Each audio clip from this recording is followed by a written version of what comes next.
Yo, what's up, guys? Ooh, dual stream.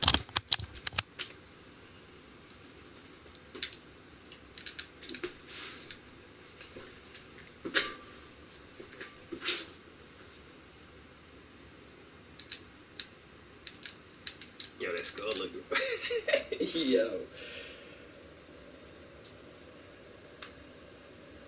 it's looking so crazy. Like the skull part looks so crazy. I just hope, like, when I start working on that smoke some more, that smoke looks as good as the skull does. Yeah, that skull look 3D, yo. I swear it do. Look at that jaw, yo. It look crazy, right?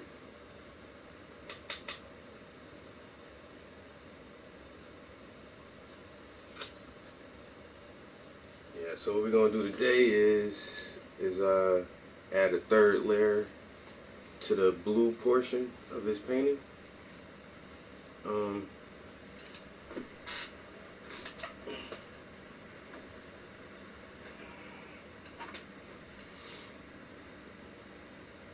like I said, I'm really excited, yo.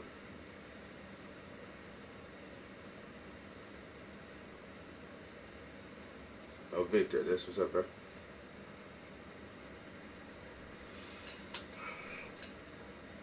And I was working on a drawing too. So this piece is almost done. There's a little bit more I want to do to it. So if you guys want to see this drawing from beginning to end, you can definitely subscribe to my Patreon channel and see these. See when I work in my sketchbook. Like that's a whole different thing. So got a couple sketchbooks here, so you guys can. Oh, like I said, you can, if you want some in-depth drawing tutorials or drawing lessons, uh, subscribe to the Patreon channel, and I'm putting videos up there on a regular basis. Cuzzo, what's up?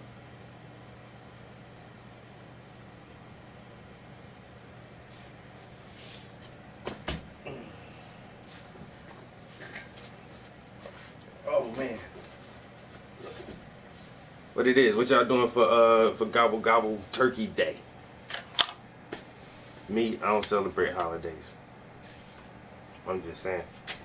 You know what I'm saying? I'm not going to celebrate um, indigenous native genocide day. I just won't take part in that. Yeah.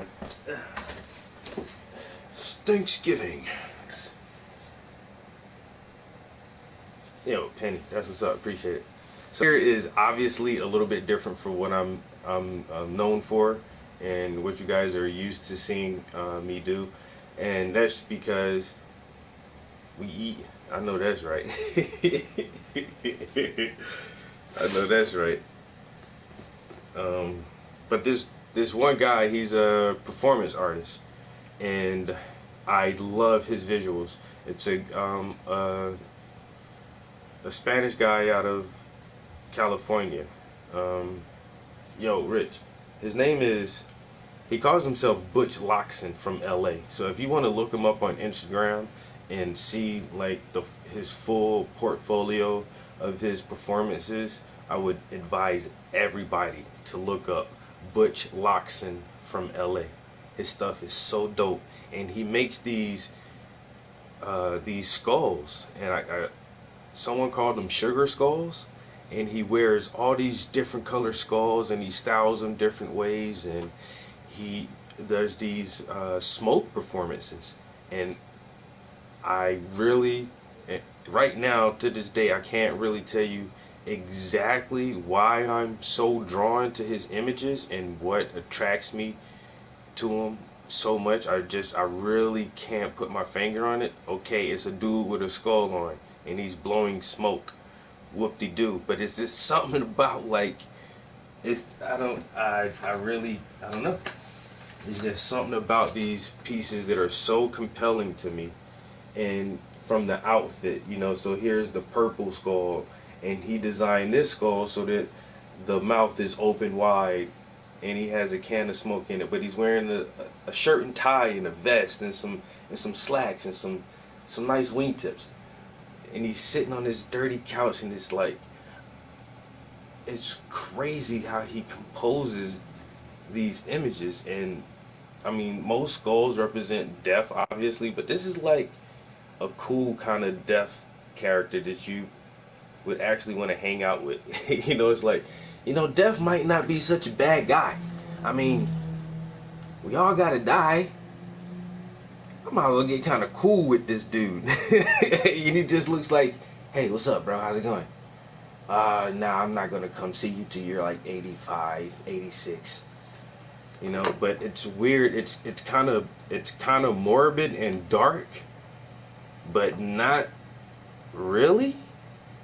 And it almost has like a comic book esque kind of feel to it.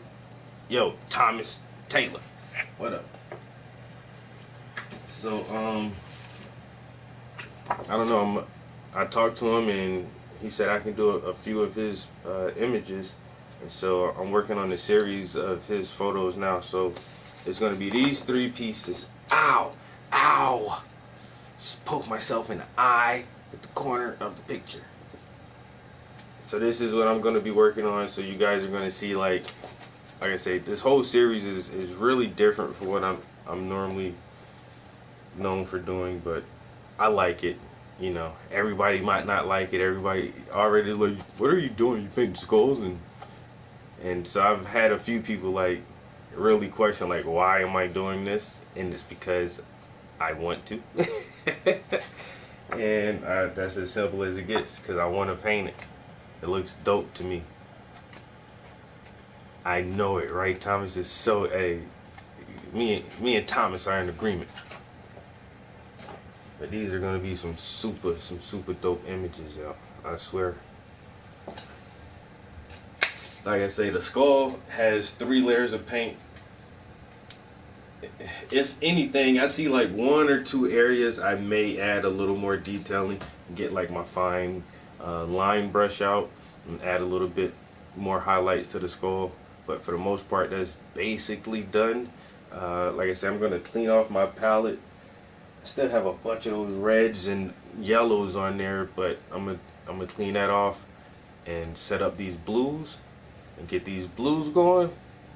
And I'm about to have a good time. I might have to wear my respirator in here because I have used a lot of Prussian blue on this piece, and if you spread that Prussian blue out in a big area like this, those fumes do get kind of heavy. So I'm not going that dark. I actually I'm gonna be lightening it up, but in some areas I may need to have that dark blue back in there a little bit. So I might have to wear my respirator for a piece of this. But so yeah. And yo, lights out. I'm still working on another commission. might need to get some water.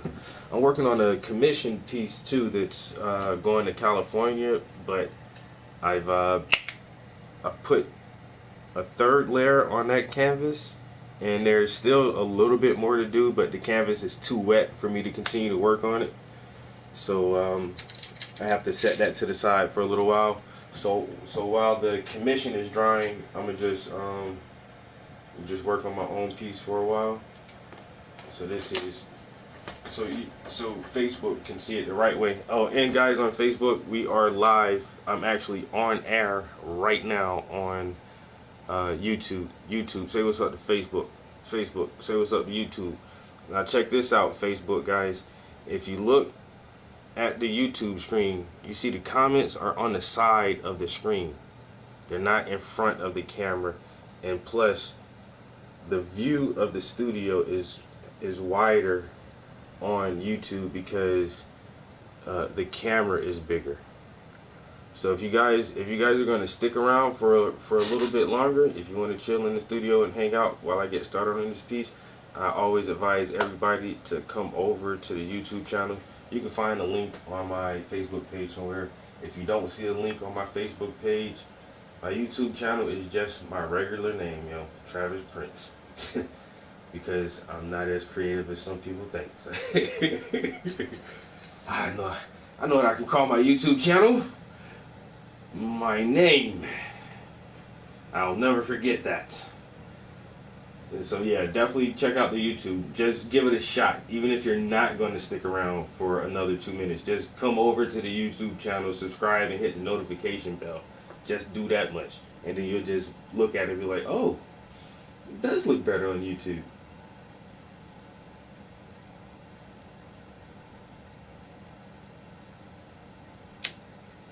Yes, yes, and it is something much needed right now, and I think that's why I'm so excited about it because it is so different, you know.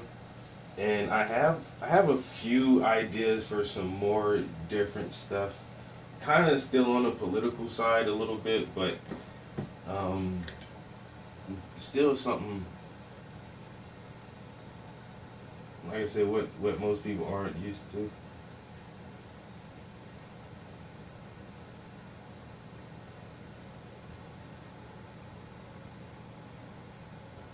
I mean, the details in this piece is phenomenal.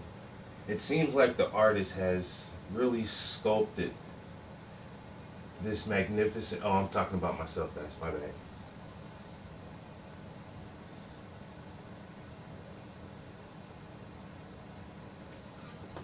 So yeah, this is my painting, and this is a commission that I'm working on. So this gentleman here actually painted that painting and gave it to Prodigy. So Prodigy recently passed away. He was one half of the rap duo Mobb Deep, um, one of my favorite rap groups of all time. And these guys are well known, well respected in the industry. Had a really good career. Um, but he was able to give Prodigy this painting of himself before he passed away. And so this gentleman sent me this picture and wanted me to paint this scene for him. So, but and he lives in California. So this is the commission that I'm currently working on.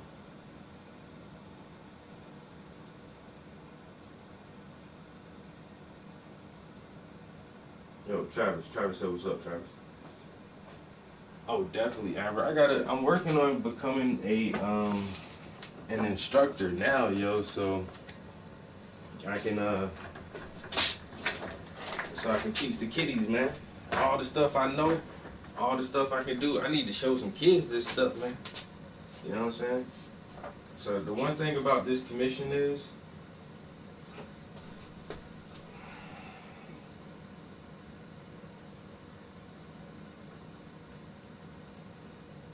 he has no arm in the picture.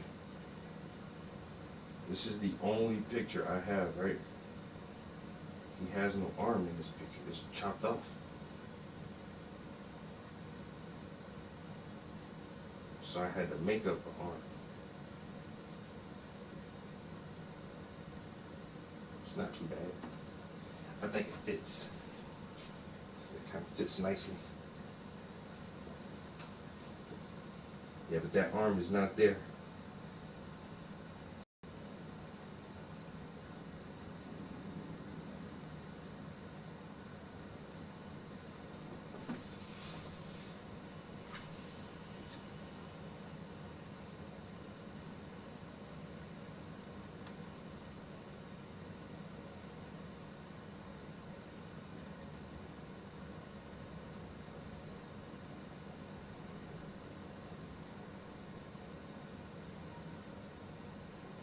So what's left on this piece is there's going to be some graphics that goes across here that says dedicated Bone Country.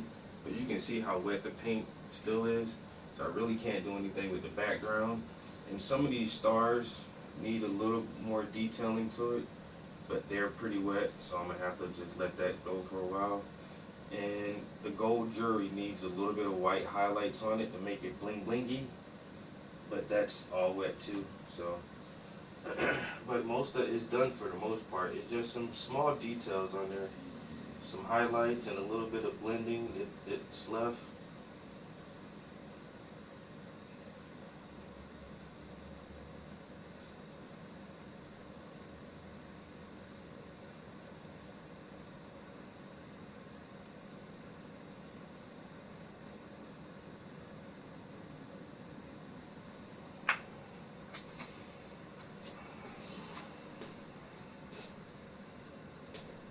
Yeah, that's a 30 by 40. So you can almost imagine what I'm charging this dude for this piece. I'm like, you want a what size? Heck yeah. Let's get this thing started. Come on. But he's cool. He's really cool. I've actually talked to the guy a couple of times. We've actually sat down on FaceTime for about 40 minutes and just talked about his relationship with Prodigy and how he knew the guy and everything like that. And he's a really, really cool dude. You know what I'm saying? Oh, on the playground, hanging upside down for the monkey bars. Yeah, that's in your city. You know that, right? That's my homeboy's daughter. He lives in Pittsburgh too, and that's where that painting is at. Yeah, is right in your city.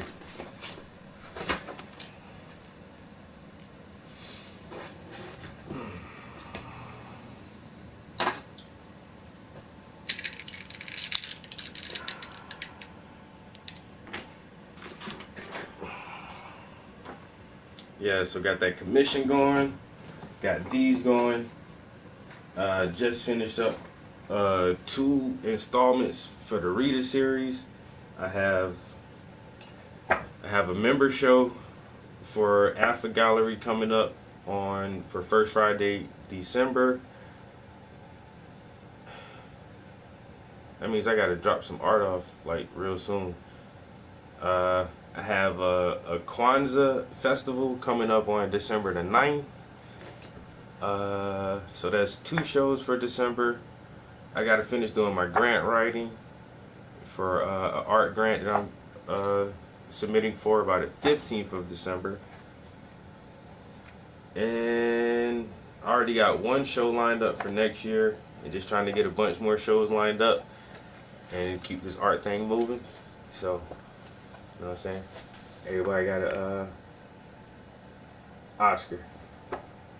You know I say this all the time, Oscar.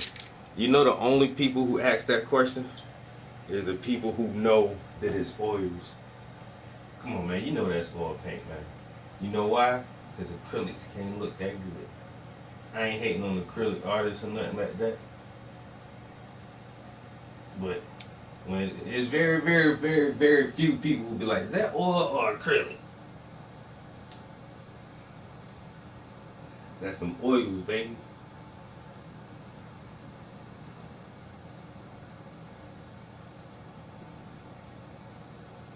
Oh, still wet. You see? Oh, so wet. The oil stay so wet for so long.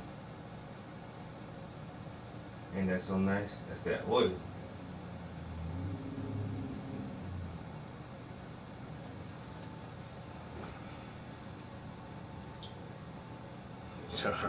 Is that oil or acrylic? Come on, man. You only ask that because you know it's oils. You know, acrylics don't look that good. Now, only a few acrylic artists I know, it's hard to tell what they stuff is. You be looking at it like, dang, that stuff look good.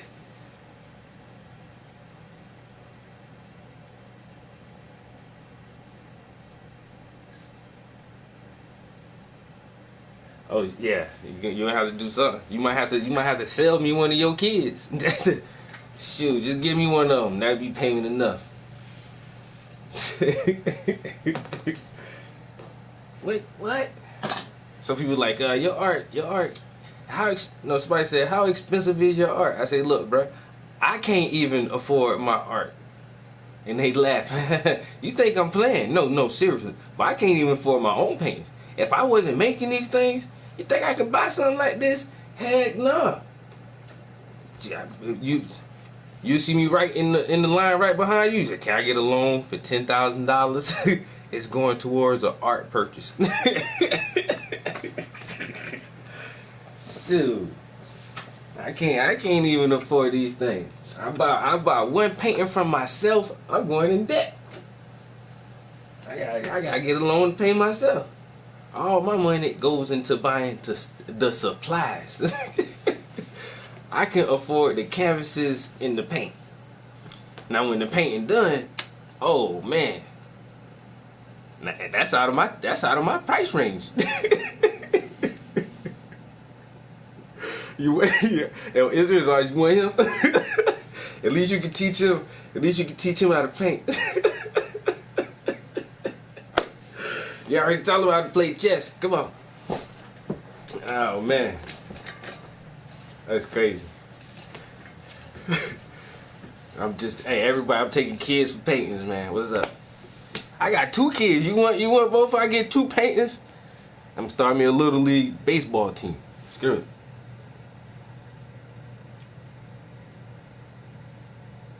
All right, what are we gonna do here? All right, guys, don't forget. I'm getting notifications on YouTube. Oh, the Young Turks is live around the nation with Jeff Woodruff. There's even some YouTube channels I get notifications from. I like the Young Turks. I don't listen to them as much as I used to, but they alright. Yeah, live on YouTube. Yo, Sanders, what's up, bro? You know what I'm about to say already, man. How long we been here? About almost 30 minutes. About 30 minutes. We is live on the YouTube. So if y'all gonna chill for another little while, man, come over to YouTube. I'm about to put some music on, and I'm just anxious to start working on this painting. So I ain't gonna sit around and waste too much time this morning, because there's a extra step I want to do to this piece before I start painting on it. Actually, I've tried it on another painting, and it seemed like it worked okay. It worked kind of the way that I thought it would. So I'm gonna try it again on this piece and see what happens. But yeah, I'm definitely gonna be in on the YouTube stream for at least a couple hours. If y'all guys want to stick around for a little bit longer. Until then, yo, appreciate y'all coming into the Facebook Live and kicking it and chilling with me for a little while. Thanks for all the awesome comments and the compliments. And yo, MJ wanted that. What up, bro? I'm about to focus on the YouTube. So I'm gonna get off here, guys. Peace. Until the next time.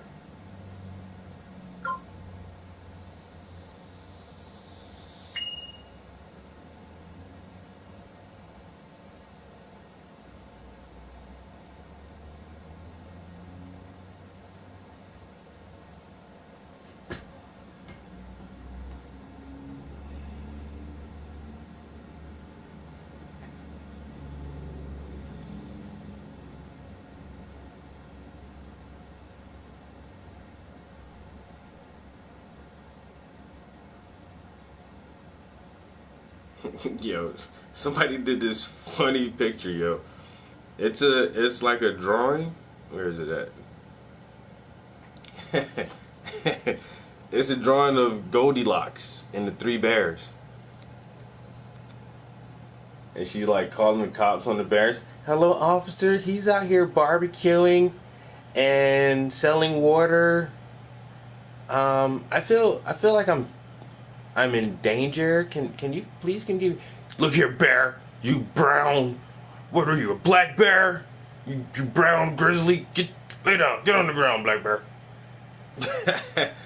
That's funny, cause it's true, and it's sad. So we have to laugh at it, not to cry. She called the cops on the bears. America. Whew.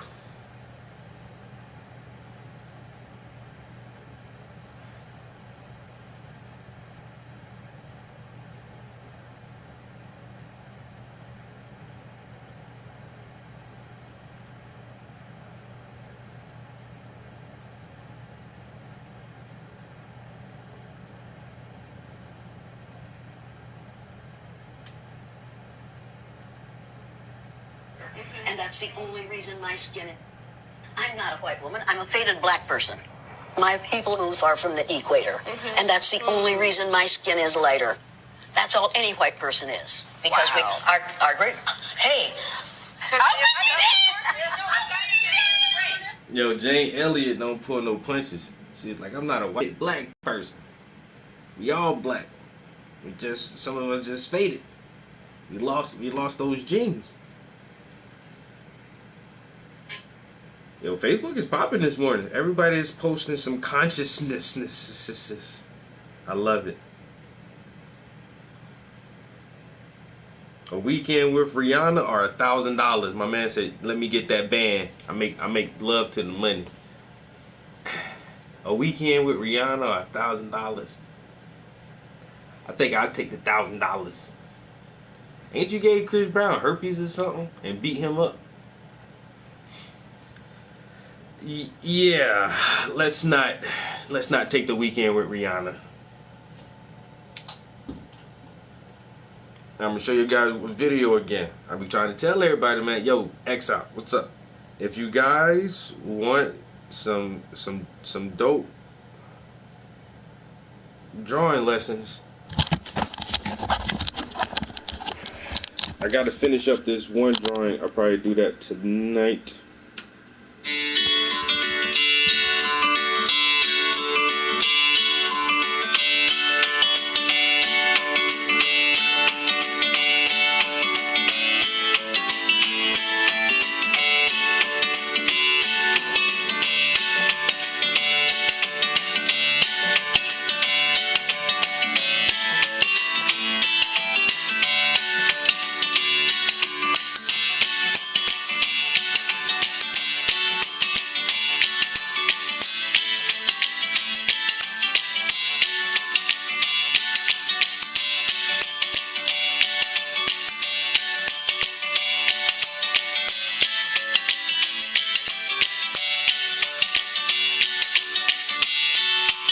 I messed the whole mouth up. I had to erase the whole thing and redraw it, yo. Like, I swear.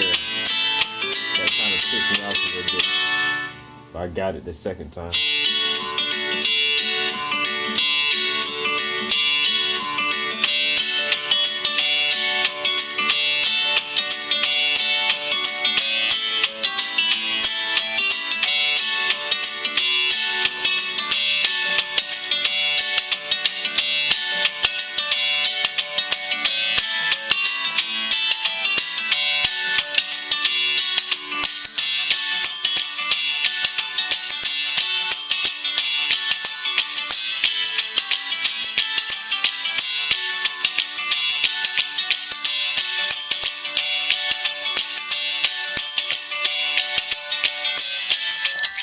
Alright, that's enough of that. But yeah, if you guys want to see all these videos and see the whole process of how I do my drawings, like I say, Patreon is the only way to get access to these videos. Like there is no other way to see these. And I will be finishing up this drawing this evening. It will not be a time-lapse video. It will be a live speed video, and I'll give some directions and walk through the final portions of the drawing, which is nice. I like it. I'm gonna use some different pencils and talk about shading fabric a little bit. So definitely look out for those lessons if you guys are interested in that.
Connected to iPhone.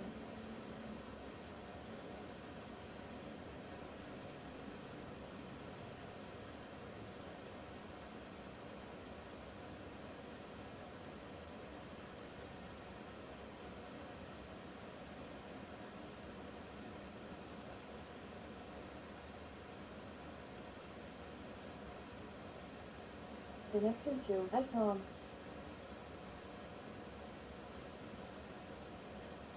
Connecting to iPhone. Okay.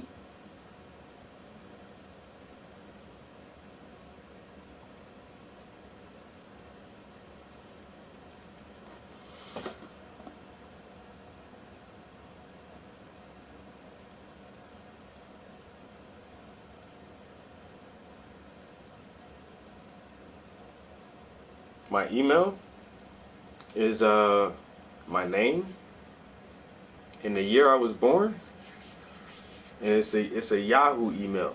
So it's Travis Prince 81 Hey, it's the at $6 Yahoo. million man. Remember how happy you were getting me as a kid? Yeah, I know that's so exciting. Like nobody else in the world has ever thought of using their first name, their last name, and the year they were born as their email address. I'm so original when I did that. I can just see it now. Like everybody at Yahoo is like, yo, this guy has done something amazing. His name and his birthday as his email address. Travis Prince 81. That's also that's my PayPal account. That's everything. Everything is linked to that. That's like my business email. That's my PlayStation account. I only have two emails. I have a Yahoo email and I have a Gmail, and my Gmail is for like my banking and like I don't know. There's like very few things. There's like all the top security stuff I put on a different email, but everything else is like just so you don't ever forget. You know what I'm saying? People having like 4 or 5 and 6 emails. Man, I got one email for a lot of stuff, and then all my other stuff I put it on my Gmail, on my Google account, and that's all I need. All right, that's what's up. Yeah, send it to my email. Yeah, got 2 emails.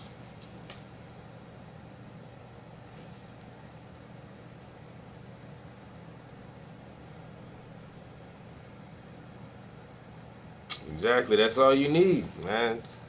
People having like 5 emails. Like, why you got so many? You must be a troll. Why you got 5 emails? I mean, you got 5 Facebook accounts, don't you? You just be trolling motherfuckers. People with too many emails. That's all you do is you. Why you got so many emails, bro? You troll, you a secret troll, huh? Got 5 PlayStation accounts, trolling motherfuckers. Like, why you? It's stupid. 5 YouTube channels, so you can get on and troll motherfuckers. You don't need all them damn emails. 2 emails. That's all you need. Really, all you need is a email. You know what I'm saying? You just need just one email. You should be good with one email. You don't need all that shit. Now you sound suspicious. That's like having 3 and 4 IDs. Why you got so many IDs, man? Huh? You got a state ID from PA. You got a state ID from Georgia, and you got a state ID from Wisconsin. What? And 2 of them ain't even expired. How? What are you doing? What's going on here? I gotta ask more questions now.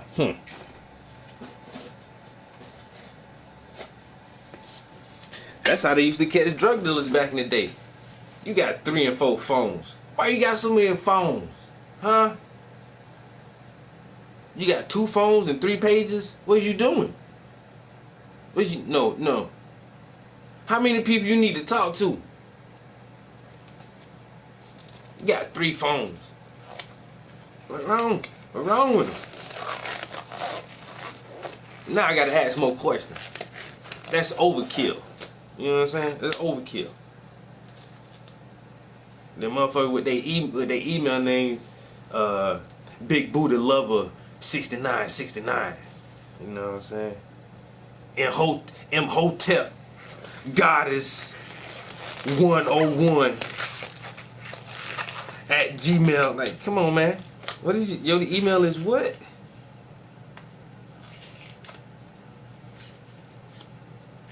Email me at corporate Allstate America United. Wait, huh? Look, man, my email is my name and the year I was born. You can't look, man. Trav, you already know my name. Shit. All right, look, let's make this simple, right? I gotta have a number. I gotta have a number in there. All right, look, man. 81. That's a number. Shit, I will never ever forget that.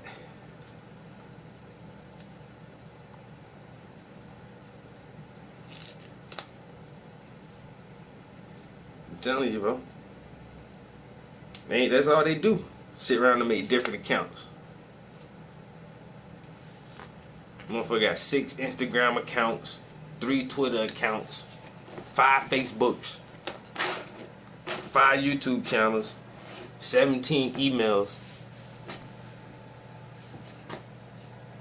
Motherfucking trolls.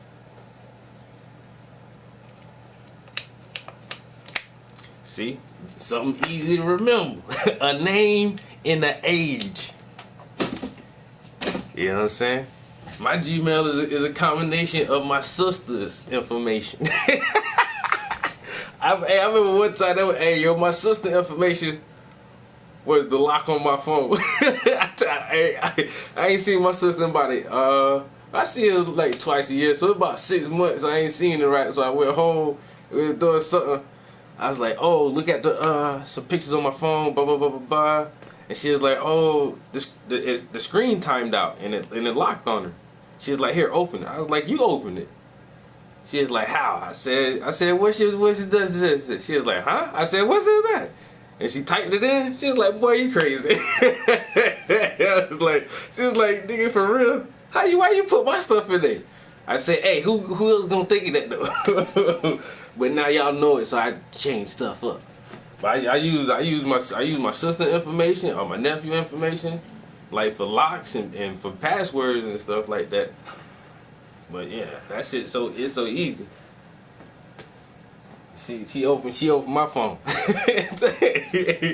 Yeah, I bet it really did shock her too. See, I trying to keep things simple. Something I know I will never forget. You know, I ain't gonna forget my sister information. I ain't gonna forget my information. And my nephew. Now beyond that, if you ain't my sister or my nephew, things get clouded. I ain't gonna lie. I ain't even gonna hold you, man. My son, I know my son. Man, his information. I be have to count how old I am sometimes though. Okay, I was 22. Oh, that little nigga 14. Okay, I'm good. I know. I'm good. All right, guys. I'm gonna grab a drink, and then they start looking at. We gonna start this blue. What's going on? Don't they have an excuse for that though? Yeah, but like, how are they going to justify if they actually look at it? I think the challenge is getting people to look at things. The excuse, well, not the excuse. The reason we're giving them is that there's an eclipse, and everybody wants to look at the eclipse because it's an amazing thing. The moon goes in front of the sun and blocks it out. Yeah, but I think that you're giving them too much credit. I think all someone has to do is make a YouTube video with some wonky explanation for why an eclipse works, and that it works because the Earth is a disk and the sun gets below the disk and it blocks it out from below. I mean, it just doesn't seem to me that it's enough. This is like a solar eclipse, though. I understand. They can tell that the moon is going in front of the sun. Oh, well, I know what you're saying is logical. But no, even the flat earthers believe that the moon goes in front of the sun for a solar eclipse. Oh, they do? Because you can track the position of the moon through the sky, and they know that it gets closer to the sun every time. Don't they believe that like the Earth sits flat and then everything spins around the Earth? They do. Idea? Well, yeah, it's the Earth is flat and the sun and the moon are like orbiting above like this, but sometimes the moon is going to be below the sun and it blocks out the light of the sun, and that's how an eclipse happens on the flat Earth and on the round Earth. So it would be an amazing thing to see, even if you're a flat Earth believer, this very rare coincidence when the moon is in front of the sun. So you should encourage people who are flat Earth believers to look at this amazing thing that's happening. They don't give a fuck. Is there uniformity in the flat Earth community? Have they like all agreed, or is there like dissension? There's some people say, that it's because there's the ice wall. No, there's no fucking ice wall. It's just a drop off, and everybody dies. There is kind of like this mainstream thing where the Debye model of things. It's kind of like in the chemtrail community. You've got this one guy, Dane Wigington, who's this really popular guy. And then you've got like a bunch of other people. Which one is he? Is he the guy that made that the videos? No, that was Michael J. Murphy. Was the guy who made the videos. That guy he was a little loony. And Wigington is the guy who lives in a big house on 200 acres up in the mountains somewhere. And he got obsessed with his solar panels being blocked by contrails, and so became a chemtrail believer. But he's like the equivalent of Debye, really, because he's the guy who's really promoting it. But then there's other people in the chemtrail community who are doing their own thing, and they say, this Wigington guy is full of crap because he believes in global warming and we don't. So there's this division between people who believe in global warming and who don't. So there's some people who think that chemtrails are trying to stop global warming, and other people think that chemtrails are causing global warming, and then there's other people who think that chemtrails are something completely different. There's spreading nanorobots to control people's minds and things like that. So you've got the same type of range of things in the flat Earth believers as well. Like some people think that the Earth is kind of concave. It's not actually flat at all. What about the hollow Earth people? Some people think the Earth is hollow. That's not really a flat Earth thing. That's like a round Earth with a hole in the top, right. And a whole new world in there. People live on the inside of the Earth, which makes even less sense than the flat Earth from a physical point of view. Well, they think there's monsters in there. Yeah. Or there's aliens. The Rothschilds, they think they're lizard people. They live under the earth. Yeah, there's all these shoot tunnels. Lasers. They make tunnels. You've heard that? Yeah. I've heard of that, yeah. Sounds real. Yeah, well, I'm looking into it. Any conspiracy theory is going to have a range of plausibility. Yeah. From reasonably plausible to completely implausible. Like you think of some of the 9/11 conspiracy theories. Like at one end you've got like the World Trade Center was destroyed by nuclear bombs that were in the basement. Nuclear bombs? Nuclear bombs. People think that? Yeah. I haven't heard that one. It's a fringe one, but it's there's got a few people who believe it. Then there's people who think a bit more plausible they were destroyed by energy weapons from space. Like there was these beams of energy, like high-powered microwaves or something that blew the buildings up. And then there's you get more and more plausible. There was pre-planted explosives, or some guys ran in there on the day with some explosives to blow up Building 7. And then you've got just they let Building 7 burn when they didn't have to, and then they knew it was going to happen, but they did nothing about it, and then they had some warnings about it, and they didn't do anything about it. So you've got this whole range of plausibilities for the conspiracies. With the flat Earth, it's pretty much all at this end. Because like the flat Earth theory is either the Earth is flat or it's round. So with the flat Earth, you've only got very extreme and then more extreme theories. Some of the most extreme thing, which all conspiracy theories end up with, is the everything is an illusion. We are living in the Matrix conspiracy theory. Well, that theory is very compelling. That theory is very bizarre because one day, if technology continues the way it has been, there will come a time where they're able to create. So now they seem like they criticize chemtrails like they're not real.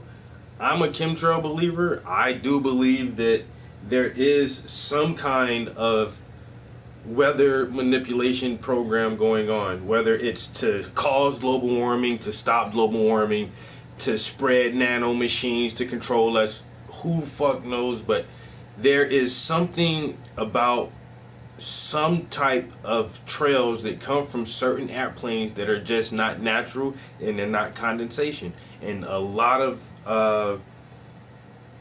vetted scientists have looked into the chemtrail phenomenon and say there is something and they are spraying something on us. The flat Earth, people say, oh, well, if the Earth is flat, why are the other planets round? And that's because it's all painted on some kind of holographic dome. Okay, so then how do we have satellites that's taking pictures of Mars and all this? And everybody says, well, because that's fake. But then that's just hard to believe. Like, it's so much stuff to fake about outer space that, you know, there has to be something out there. And obviously, if all the other, like you said, if all the other planets are round, then this has to be a round planet too.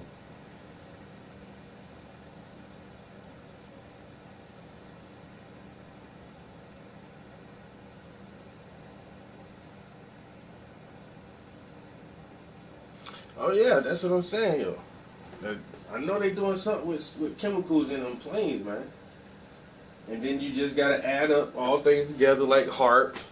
And we listened to something on HARP the other day, and it's not like the old HARP technology that most people know. It's like they've been working on this for decades, and more than likely their HARP machines are way more sophisticated, and they're not showing us the new stuff. And then you still have this chemtrail program going on, and there's all these different atmospheric uh, programs that are going on that are really manipulating our weather and stuff like that. And that's some real stuff, yeah. It's real as hell. And then, but Joe Rogan and this guy he has on there, this is, who does he have on this show? Mike West is a game programmer, writer, and debunker. Currently runs a few websites, including metabunk.org and contrailscience.com. So he's saying he's saying contrail science, not chemtrail science. So now he's saying that. So Rogan is talking to a guy who is debunking chemtrails, and he's kind of agreeing with this guy because this guy says, "Oh, chemtrail conspiracies or whatever," and then Joe laughs with him like, "Haha, yeah, those guys."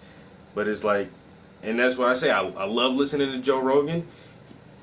He does have a lot of facts, and he has the people he bring on his show is a wide variety of people. He doesn't just have like one type of guest he brings on, and that's why I like listening to him, because you're not going to agree with every guest he brings on. You're not going to agree with everything he says all the time, and like I really think there is something to chemtrails. I really do, and this guy doesn't, you know. Well, cloud seeding is something different. Cloud seeding is something like nitrogen or some other not harmful chemicals that you can spray in the atmosphere that just makes water molecules accumulate and stick together more rapidly. But the chemtrails are supposedly heavy metals, fine particles of heavy metals like aluminum and zinc and other things like that. But it's cloud seeding and chemtrails aren't exactly the same thing. They've been doing cloud seeding in like the 60s, and to for droughts in certain areas, especially in the South, they would spray. I forgot exactly what the chemical is, but they would just spray something, and it just would help make the air, the moisture in the air accumulate more rapidly. Yeah, HARP, highly active Aurora research program. But that's what I'm saying. Like everything we know from the HARP program is like 15 years old. Some of the old HARP centers, they're opening them up to the public and letting have tours. Once they open something up like that to the public, it's done. They're not really using that facility anymore. They've probably upgraded, 10, 20 times the power of some of these old, like when Jesse Ventura had his TV show. The name of his TV show was Conspiracy Theory with Jesse Ventura, and he tried to go to one of the HARP facilities, and at that time they wouldn't even let Jesse the Body into the HARP facility because they were still utilizing it and trying to upgrade some things. But now, like, anybody can go in there, and they have open days and walkthrough days on some of these facilities, and so they're already done with that stuff, man. Stat.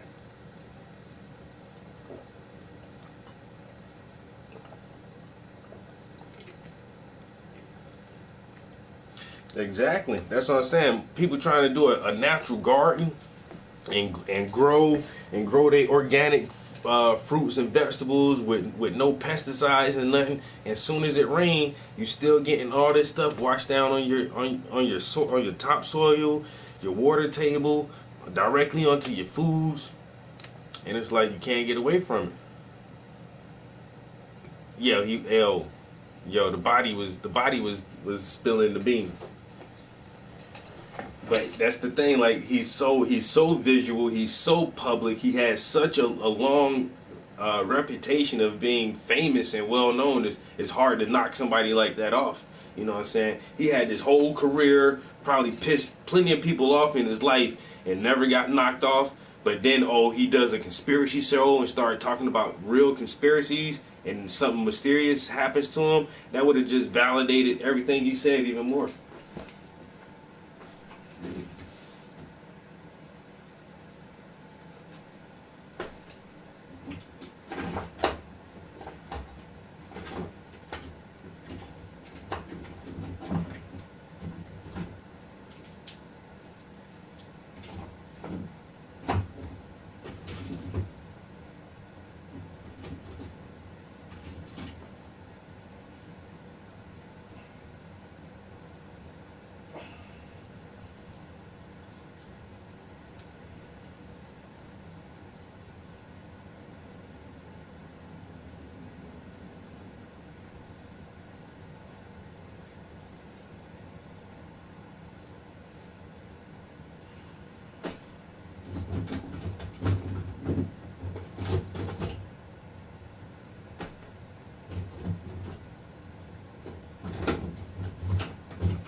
Very funny. Well, that theory is very compelling.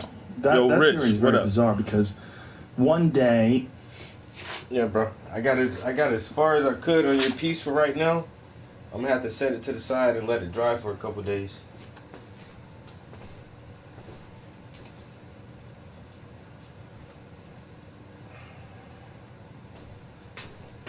This bad boy looking good though.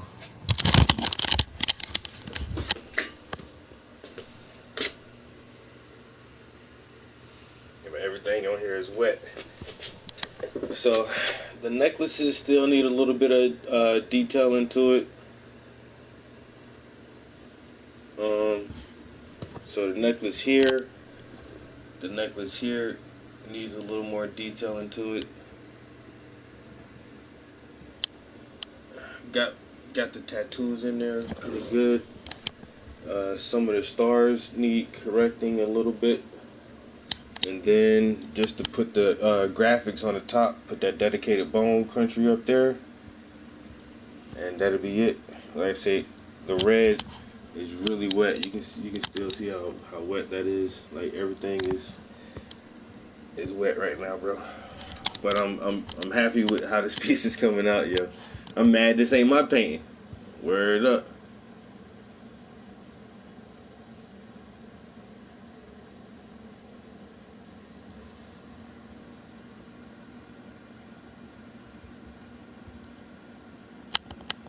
What about us gingers? I don't only paint black people. That's a painting I did.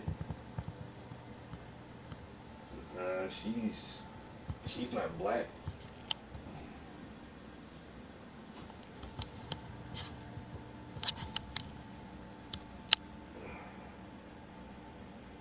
Oh, do I only paint people of color?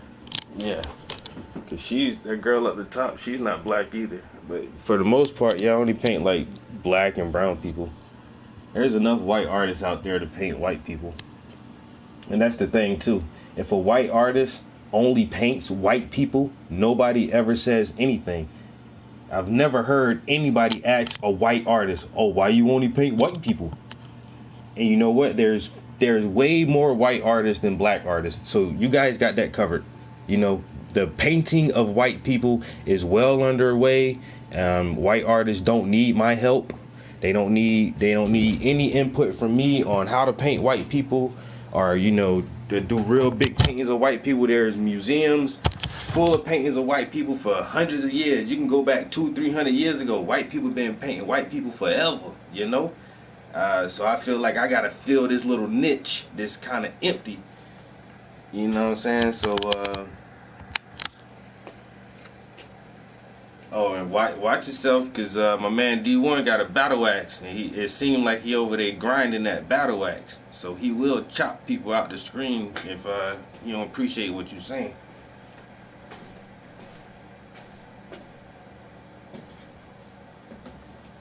I'm just saying though, I always find that question weird. Oh, you only paint black people. I'm just saying.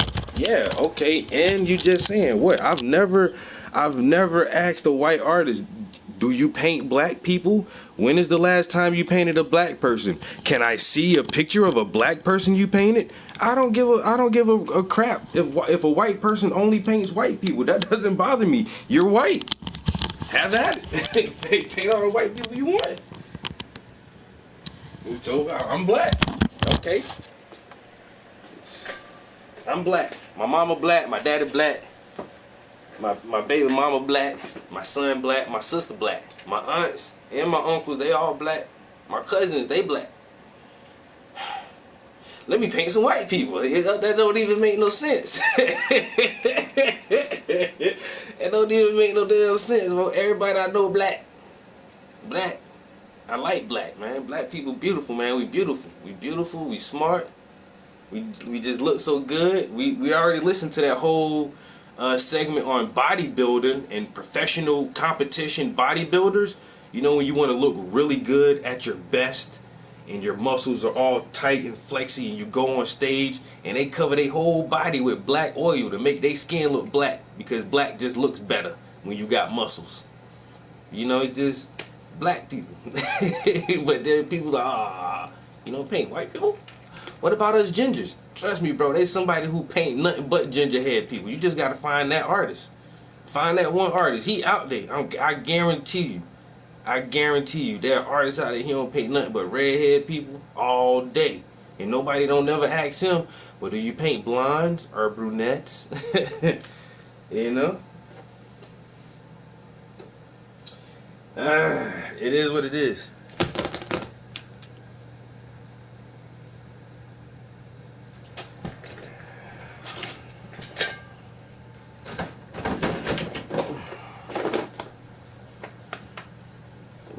I'm not yelling at nobody.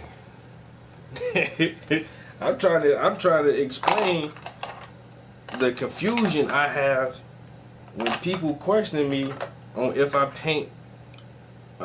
only paint black people. I don't even see why would that question ever arise, ever. Once again, like I've never asked another artist why they paint what they paint, or shouldn't you paint something. Well, I've been doing it lately because I do a TV show now where I actually have to interview other artists, and I do have to ask them questions on why they paint what they paint. But that's different. That's part of my job, is to ask those questions. But like, just for this instance, I always find it kind of weird when people say, you don't paint white people? No. And why is that bothering you so much? Like, does that really, really bother you? I will paint white people if they pay me. I ain't saying you did nothing.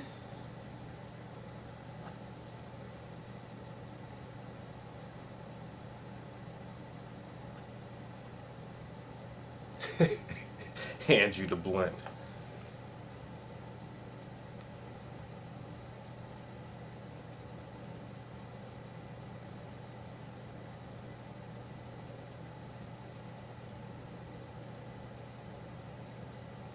Alright, getting these blues together. Let's see. So I have some phthalo blue. I got all the blues. Well, not all of them. I need one more blue. Come on, blue. So cerulean blue hue, some Prussian blue, some cobalt blue hue, and then I'm going to get some radiant turquoise, maybe, and some white. I have white up there, but that's like, it's dirty white. It got other colors in it. I have to get some white. Yeah.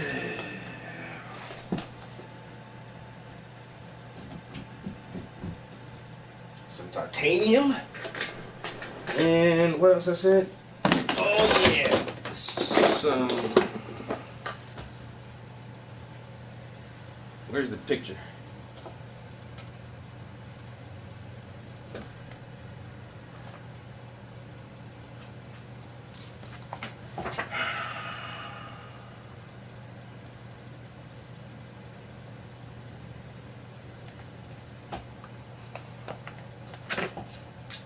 I might actually use.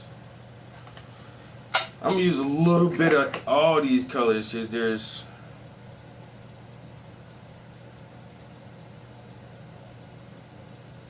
There's just so many little teeny variations in that smoke.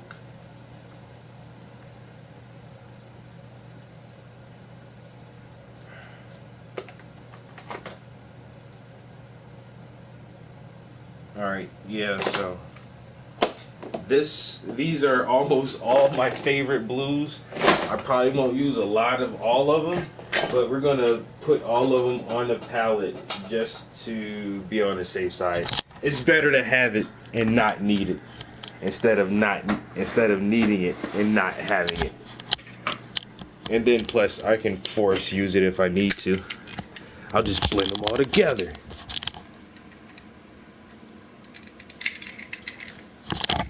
Someone requested the skull. I did. I requested something different for myself.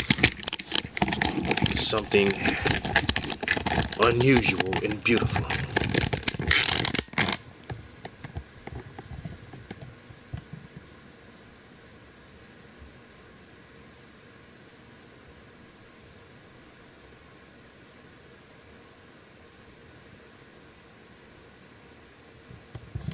The base is Prussian. The darkest blue is Prussian blue. Yeah, my uncle said the same thing. My aunt has been married to a white man for like almost 30 years. And so once the Buy Black movement really got popular, and I was talking about that, like, I live in a really, really white city, and there's few black-owned businesses, but I've made friends with like all the black-owned businesses. And I spend my money there. And I say, you know, anytime I need something in particular, if the black businesses have it to offer, I go to them first. And I think that every black person should try to make their dollar circulate in the black community as many times as possible. He's like, that sounds kind of racist. I'm like, that's not racist, dude. What are you talking about? How? Like, if you spend $1 anywhere in America, you're damn near anywhere, you're supporting a white business. If you buy Nikes or Reeboks, if you shop at Walmart or Target or you buy anything, you're supporting a white person. And it's hard. I mean, even since black people don't really mass produce anything, even black businesses have to buy most of our products from white businesses and then resell them. You know, so it's still like one of those triangle pyramid schemes, but it's so weird that we can't try to support our own people more, and that people see our support for one another as something that's not right or not proper. You spend your money, you don't shop at Walmart because you want black people to get your money. That sounds racist. How is that racist? The people I buy my hair supplies from, all my hair stuff, that twist my dreads and to moisturize my hair, It's a hair shop that's owned by a black couple, a husband and wife couple, and they have 3 kids. So I know when I spend $20 or $30 at their store, that money goes to feeding their kids and paying their bills and saving up for a college fund for their kids and investing more into their business so that their children can go to school and learn business administration, and they don't have to ever have a job because their parents are going to leave them a business. And that's what I like to see. I like stuff like that. It makes me happy.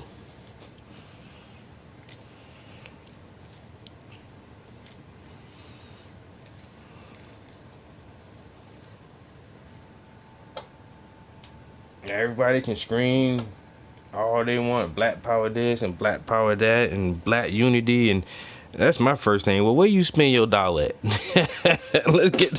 let's get all the way to the core of this thing, because group economics is a powerful tool. Group economics is a powerful tool. I'm gonna say that one more time. Group economics is a powerful tool. So where you spend your dollar, and then I'm gonna see how pro-black you are. It ain't about who you date, who you're in a relationship with. None of that shit. What you do with your money. How you spend that. Oh, okay. Oh, I see now. You fake pro-black.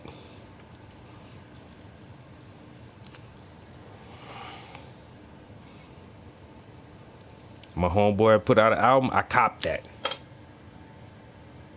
You know what I'm saying? My homeboy make shoes, I cop that. Any black people do anything productive, I cop that. Let me get that. Spend some money with you.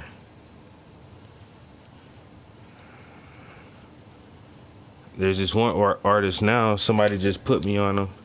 Well, no, actually I've been following this guy for a while, but didn't realize he was putting out a book. So somebody tagged me and was like, yo, this guy is putting out a book of his work, and it's just like this beautiful black art. Might have to get a copy of that. You know what I'm saying? Let me support this dude, because I like his art. That's dope to me.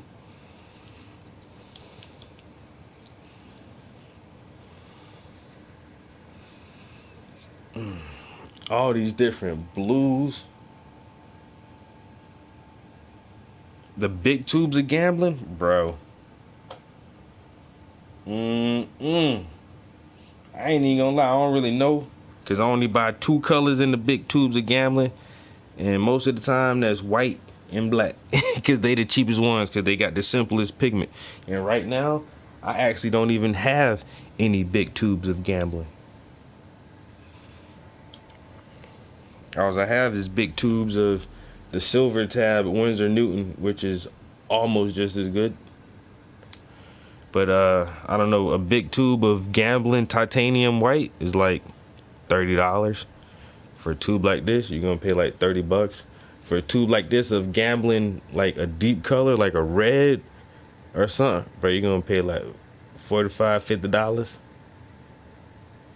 And then I don't think the gambling big tubes aren't even this big. Their tubes maybe like this right here, and you know, they're $50-60.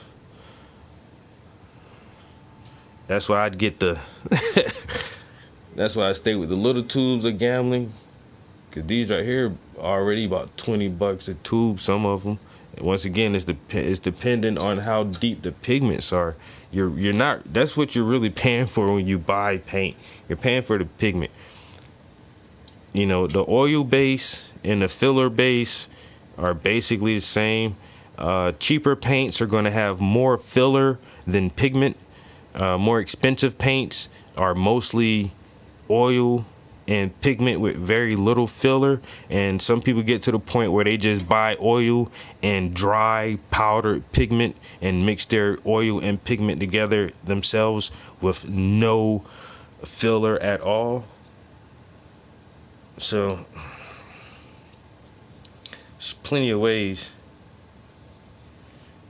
to do it, and gambling makes all kinds. Like, gambling makes 2 levels to their pre-paints, and they have unmixed. oils and pigments as well.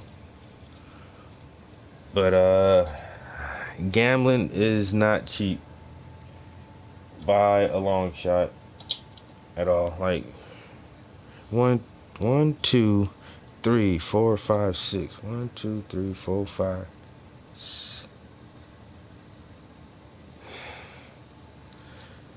But gambling paint is not cheap, bro. But it's good. And that's the thing. Good stuff ain't cheap, and cheap stuff ain't good.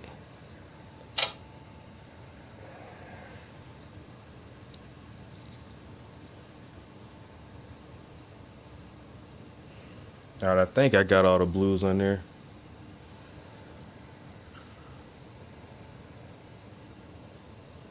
Alright. I got 7 tubes of paint out and got 7 dollops. Well, really 8 if you count white. I don't really count white as a color because it's not a color.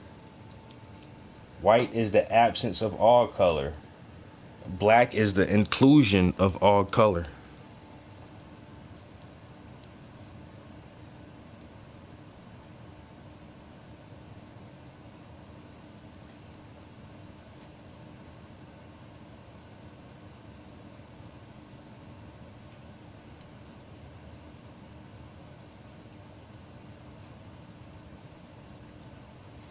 Yeah, that's how you gotta do it, yo. Matter of fact, I think my damn receipt probably ran out. I had a receipt sitting here. I meant to use this thing before the weekend was up, but it's already, what, it's Wednesday? Damn it.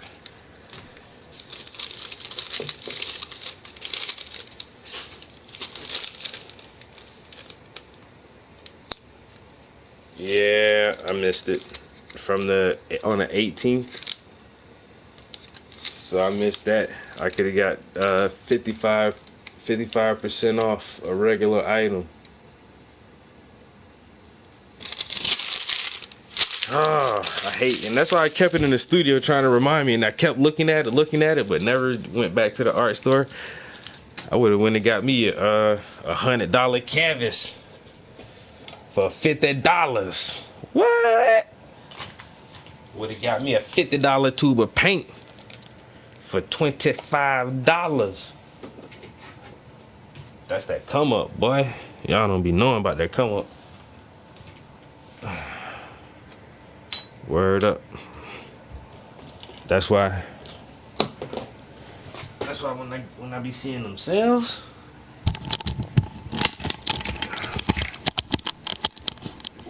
I be stocking up on them things, boy.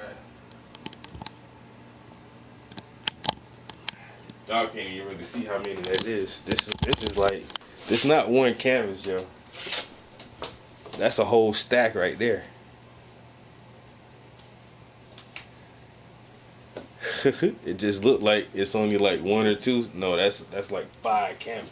1, 2, 3, 4, 5, 6, 7, 8. They one behind they. That's like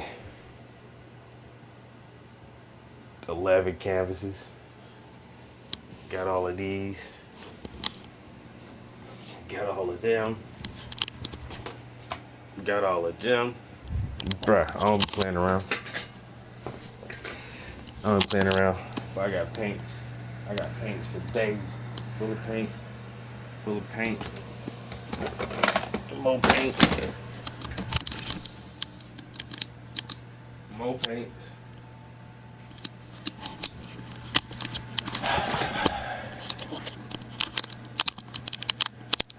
How do I stay fit and paint for hours? Because I'm at the gym at 5 o'clock in the morning. I work out every morning before I come in the studio, bro. I be up for hours. I don't just wake up and come in the studio. I'm already up at 4 o'clock in the morning. I'm up here at 4 o'clock working on some drawings. Hit the gym for about an hour. Come back, take a shower. This morning I did some laundry. And what else? Not really. Just started some laundry and then started painting. Oh, you gotta utilize those hours, man. You got 24 hours in the day. You know what I'm saying? You can't sleep all day. I be up early. I be at the gym with the old people. Matter of fact, I'm on Instagram at the gym this morning.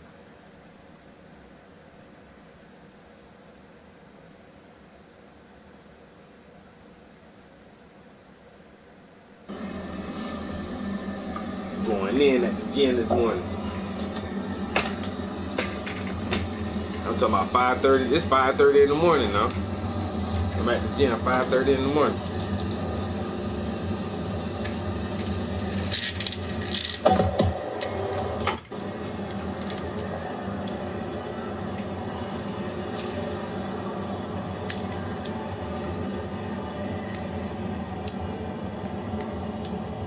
No one was fit in art class. That's crazy.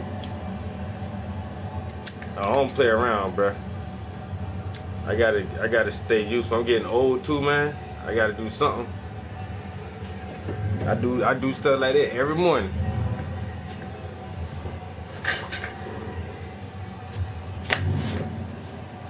You ain't gonna get strong just lifting paintbrushes all day.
Right now I'm down. Y'all squishy. That's crazy. Yeah, I can't be squishy, bro. Gotta get that goddamn no fat.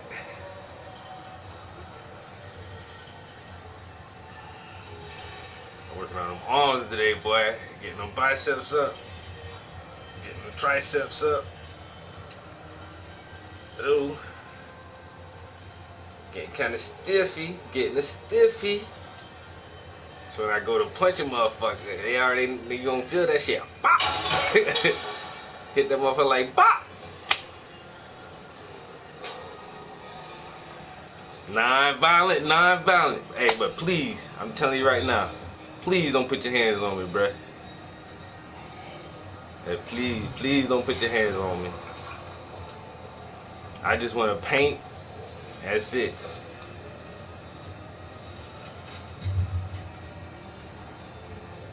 And that's why I started back lifting out, yo, just because my back went one time and I was down for a while. My doctor was like, yo, you need to exercise, bro. Get back in shape. Strengthen up your back.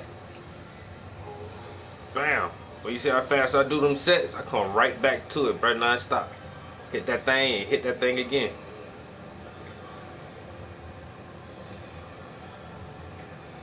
£30 dumbbells, 30 pounds. Come on, man. 30-pound dumbbells, 10 reps. 10 rep sets. Then I was doing 60 pound on the curl bar and doing 90 pounds on the pull downs. I can do 120 on the pull downs I do 90 so I can get those 10 and 12 reps in there. If I put 120 on, I'm only gonna get like 7 or 8.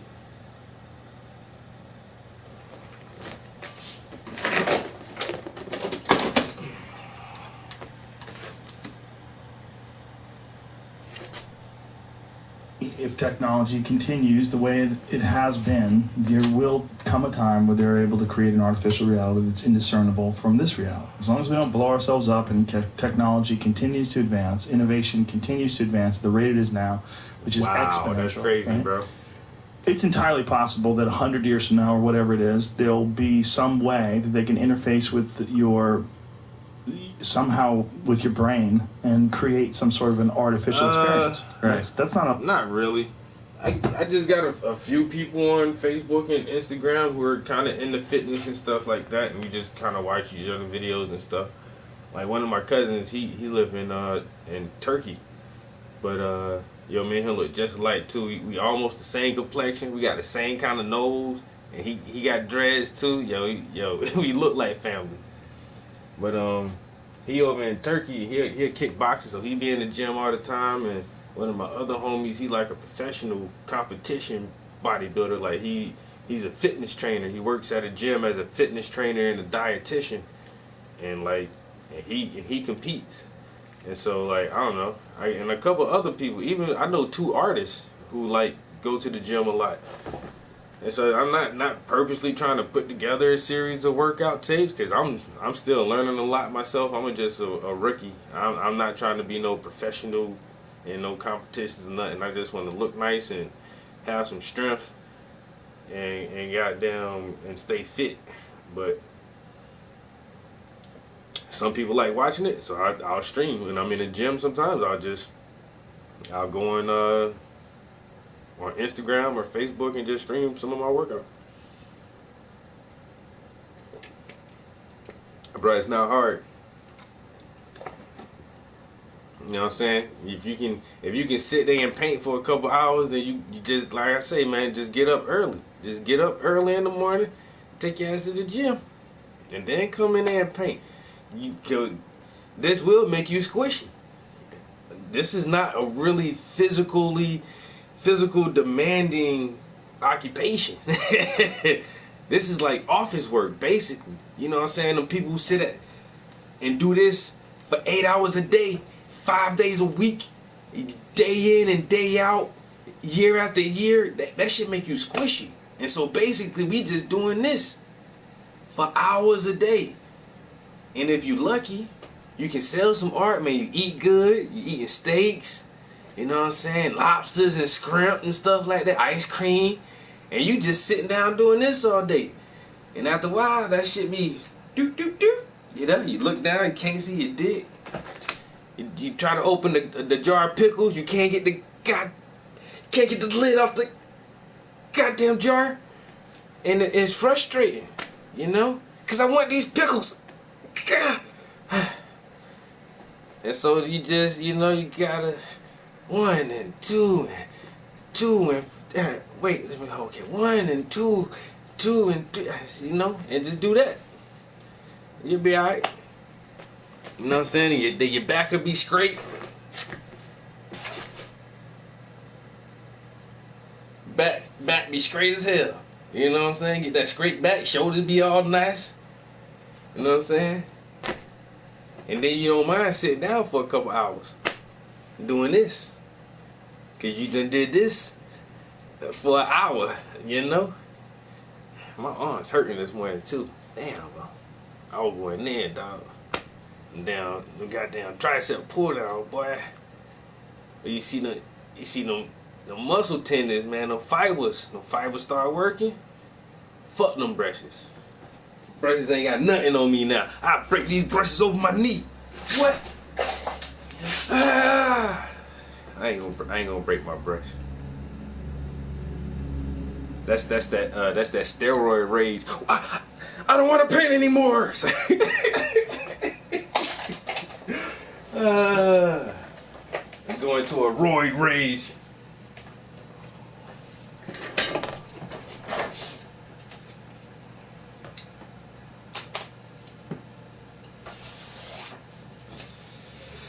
All right, guys. Okay. The moment we have all been waiting for. So,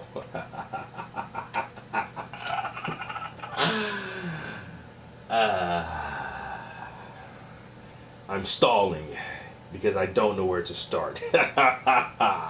Classic tactics. Stall them out. Filibuster. Don't show them your fear. Don't let them know you're nervous. Just keep talking. Look right at the camera and just talk. Whatever comes out your mouth, it doesn't matter. You're not really paying attention to the words. You're just looking at the pictures.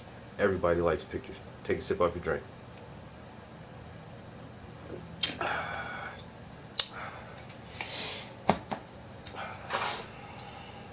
Outside the realm of But the possibility at all. conspiracy theory is that they're doing it now and it's detectable. That these things that we are seeing are kind of artifacts of, That's one of conspiracy theory. living in the Matrix. You might have heard of the Mandela effect. Yes. That's that's people who believe that there's kind of glitches in the Matrix. Like the where- Berenstein Bears. Yeah, Berenstein Bears are actually called the Bearstein Bears. Yeah. In an alternate timeline. Or there was this movie called Shazam, done by I can't remember the guy's name now. People say Sinbad was Sinbad, in the movie Shazam, yeah, but Sinbad. Shaq was in Kazam.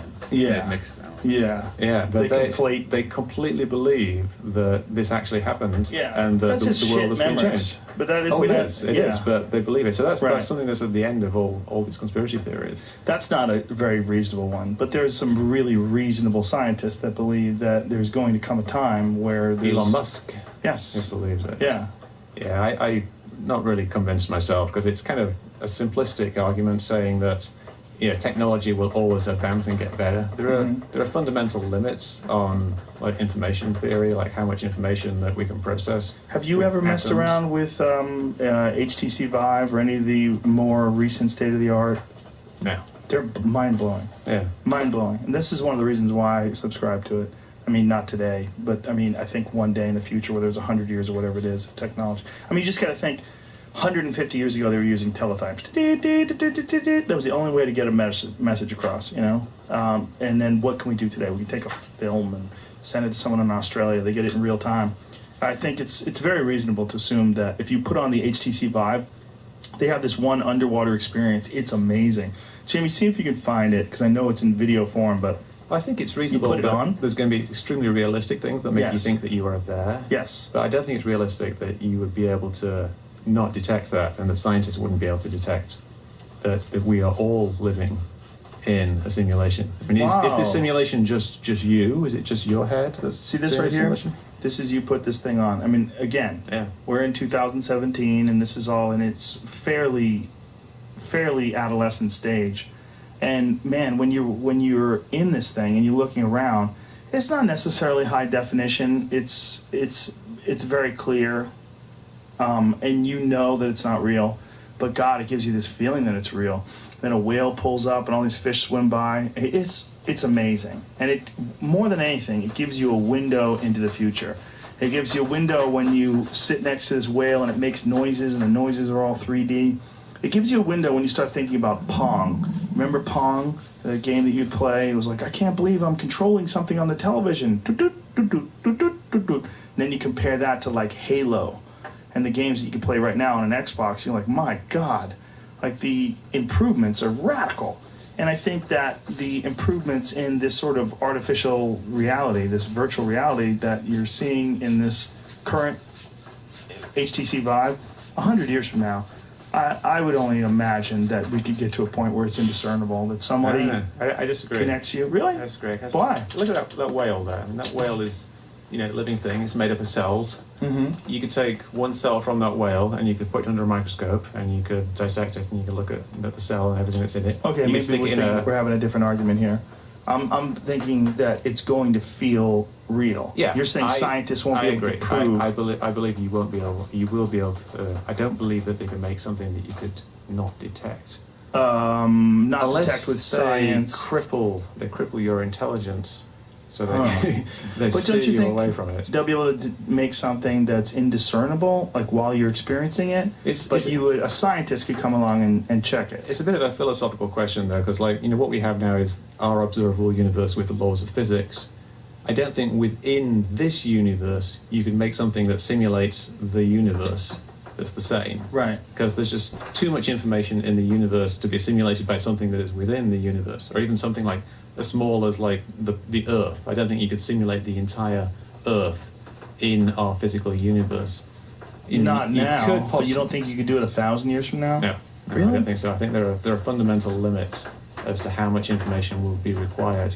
You could get something that's an imitation of that, but it will be detectably different. It's like each simulation is going to be lower fidelity than the universe that created it. Right. So you can only create something that's less complex than the universe you're currently in. Is that true, though? I mean, as time moves on, 5,000 years from now, whatever it is, how could anyone possibly discern, or how could you even guess and estimate how far it would advance? You go back 5,000 years ago, people were modern humans. The people that built the pyramids were modern humans, right? They looked like us, maybe a little smaller. They didn't get as much to eat. They looked just like us. If you went 5,000 years in the future, it's not unreasonable if we don't blow ourselves up that we would have some sort of quantum computing, some astronomically powerful devices that could render and create an artificial reality that felt to you entirely real. I don't think that's outside the realm of possibility. But could you then create within that universe the same quantum computers that Yes. are simulating itself? So I think you could. I think that's kind of a paradox, really. It has Is to be as powerful as the thing that is simulating it. I don't think so. I think artificial intelligence is going to lead us to, if you can create something that's artificially intelligent, right, which we feel like is going to happen way quicker than 5,000 years from now. If you create something that's artificially intelligent, it's going to improve upon its design almost instantaneously. Yeah. It's going to realize, like, if you give it autonomy. Yeah, we don't know what's going to happen. Right. With quantum computers, we don't know Right. how well they're going to work. They could be Right. like, It could be a dud, could be Yeah, blow, but they or could it could be fucking amazing. it could be fucking amazing.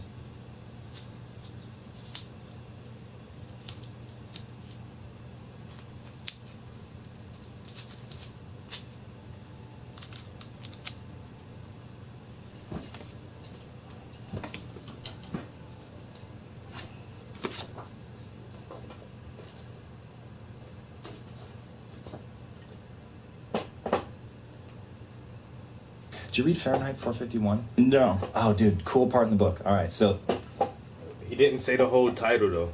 The title of the book is Fahrenheit 451: The Temperature at Which Books Burn, written by Ray Bradbury in the 40s, I think. One of my favorite books ever. Ever. It's illegal to have books. It's illegal to read. You can't read. Nobody can read. The very few things that you can read are sometimes some news articles that are only written by the government. Some pornography magazines have some words in it, a little bit of words, and some comic books have a little bit of words in it. But like a book, like illegal. And they have the fire department comes and burns your house. The firefighters burn your house. They don't put fires out, they start fires. And they start fires if anyone has any kind of written literature, books, diaries, memoirs, anything like that is found and somebody rats you out and they know it for a fact that you have some books or something written in your house and they come burn your house down, yo. Fahrenheit 451. Ray Bradbury. Read it. did you read Fahrenheit 451? No. Oh, dude, cool part in the book. All right, so the world splits. Knowledge is dangerous, so we just Right. burn books offhand.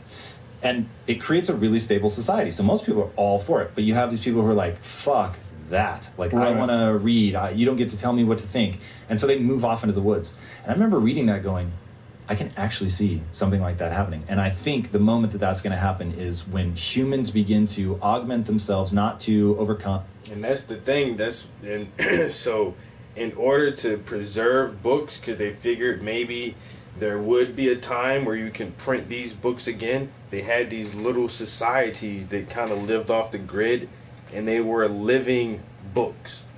And that's all they did. Their whole purpose was to memorize books word for word, kind of like the Book of Eli, the movie with Denzel Washington, and he walked all the way to the West Coast and he actually memorized the entire Bible. But that's pretty complex. But there was a group of guys within the society who wore the Bible, and and there was one guy, he had like the first 2 or 3 books memorized. Then the next guy, he had a couple of books memorized, and all together, the collective of them, they were a Bible. And it's weird how they set it up, yo, and how Ray depicted the society that they live in. And it was crazy how, like you say, knowledge is dangerous and it makes you feel different things, and you shouldn't have all these emotions. And I can already, as much as that stuff, like using a lot of these chemicals at one time does get kind of overpowering. I'm gonna have to crack this window a little bit too. And that's just the medium. And normally I wouldn't have to do anything like that, but like I said, I'm using so much of it at one time. Let me throw this on. Whew.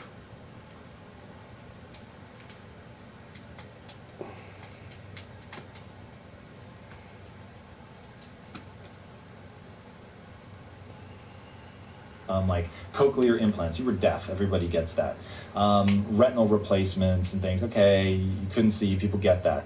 But when it becomes, no, I just want to raise my IQ, I want to be able to process data faster, that's when people are going to be like, fuck that, and you're going to get a bifurcation. Now, how weird does it get? Because now, the reason I am convinced that people are going to do this, AI is going to get real fast. Even if real fast is 50 years, like, it's going to get really compelling, and you're going to find people, just to keep up with artificial intelligence, you have to augment yourself. Otherwise, you just accept that this stuff is going to outpace you, and I guess I'm just a lowly human now. So I think it is going to happen. I don't think there's any question about that.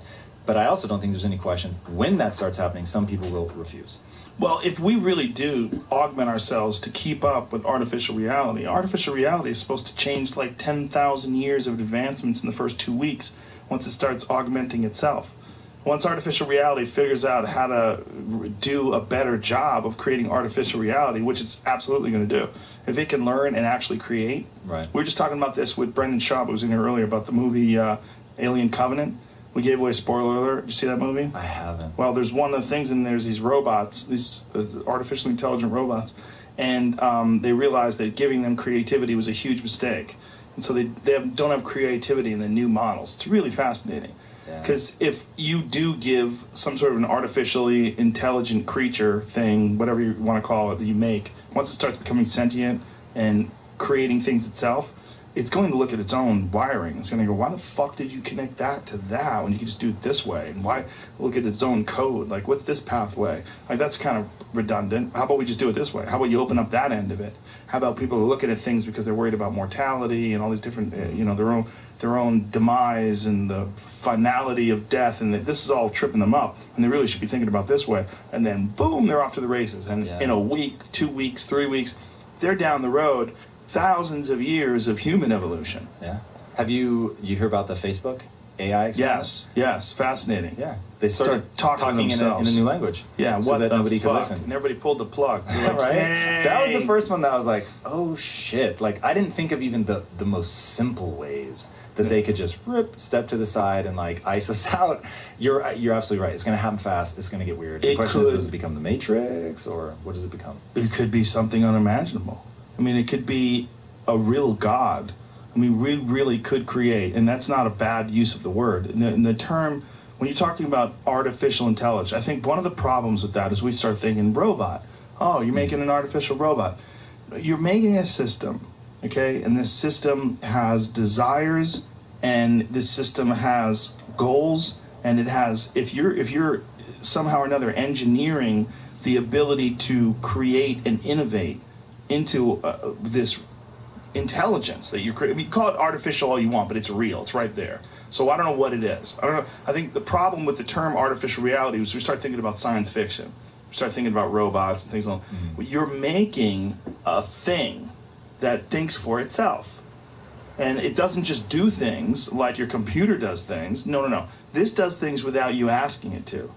That's where shit gets super weird. Right. And then it starts examining. If you give it the ability to create and the desire to create, it's going to start examining all the different systems around it and replicating it and figuring out far better solutions than our stupid little monkey minds are going to be able to do. Mm-hmm. And within a decade or 2 decades, we're probably, if we do augment ourselves to keep up with it, we're going to be unrecognizable. We're going to be all locked into some gigantic worldwide wireless information hub where we're exchanging ideas and emotions with each other.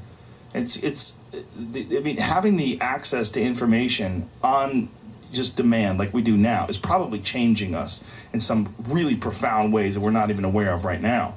And the idea of this becoming just a baby step in some infinite journey once sentient AI goes live, it could, I mean, when guys like Elon Musk are terrified, you should be paying attention. The people who are poo-pooing that, I'm like, man, I don't know, that guy seems smart.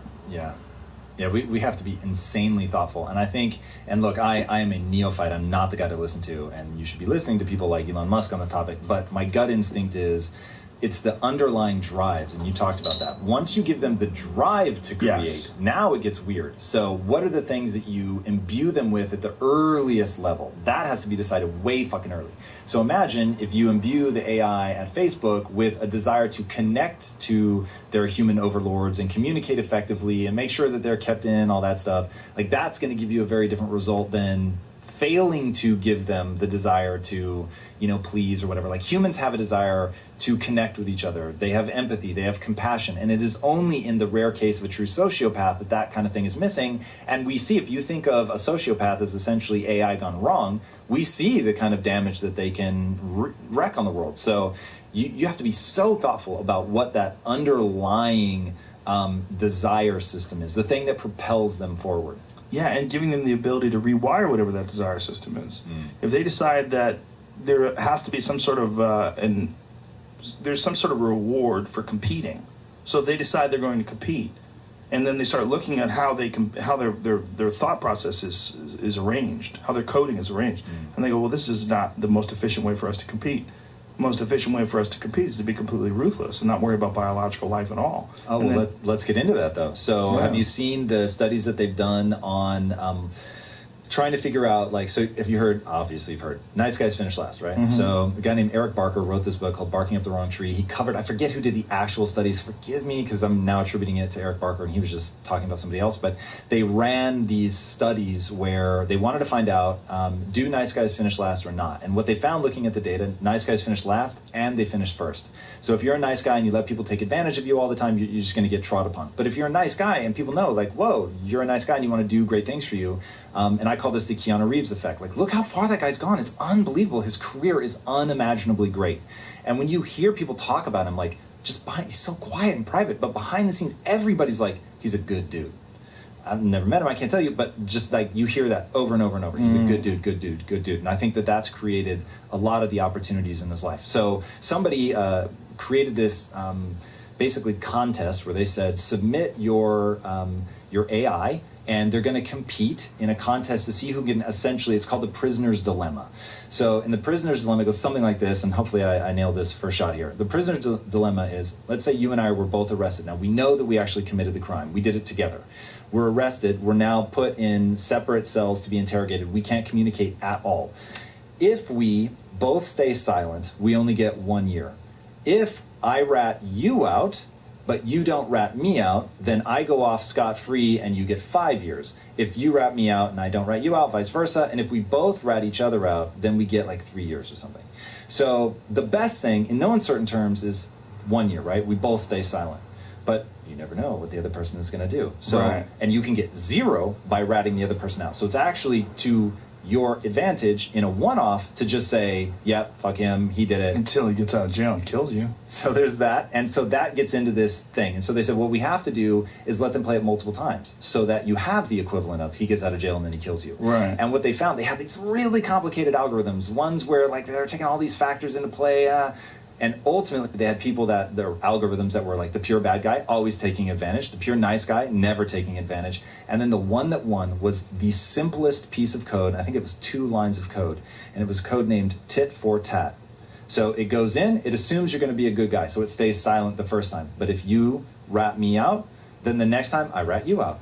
And what it does is it because you have all these different algorithms that don't know each other, competing, all trying their best strategy. And what it found was tit for tat was ultimately the one that won, because it would actually, other ones that were learning from your behavior, it was so easy to predict. Also, people that led with something good, they ended up in a virtuous cycle forever.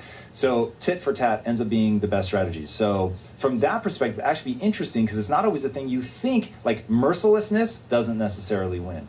And so finding like what is that equivalent in the machine world, right? And it comes back to what you were talking about, what's the reward, right? So once you know what the reward is, then you can have a better guess as to where they'll settle out. And then their ability to code themselves. I mean,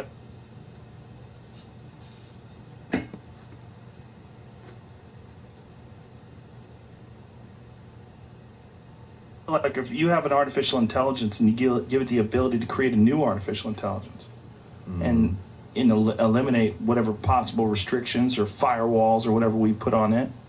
Yeah. So once they start writing their own code, we're fucked.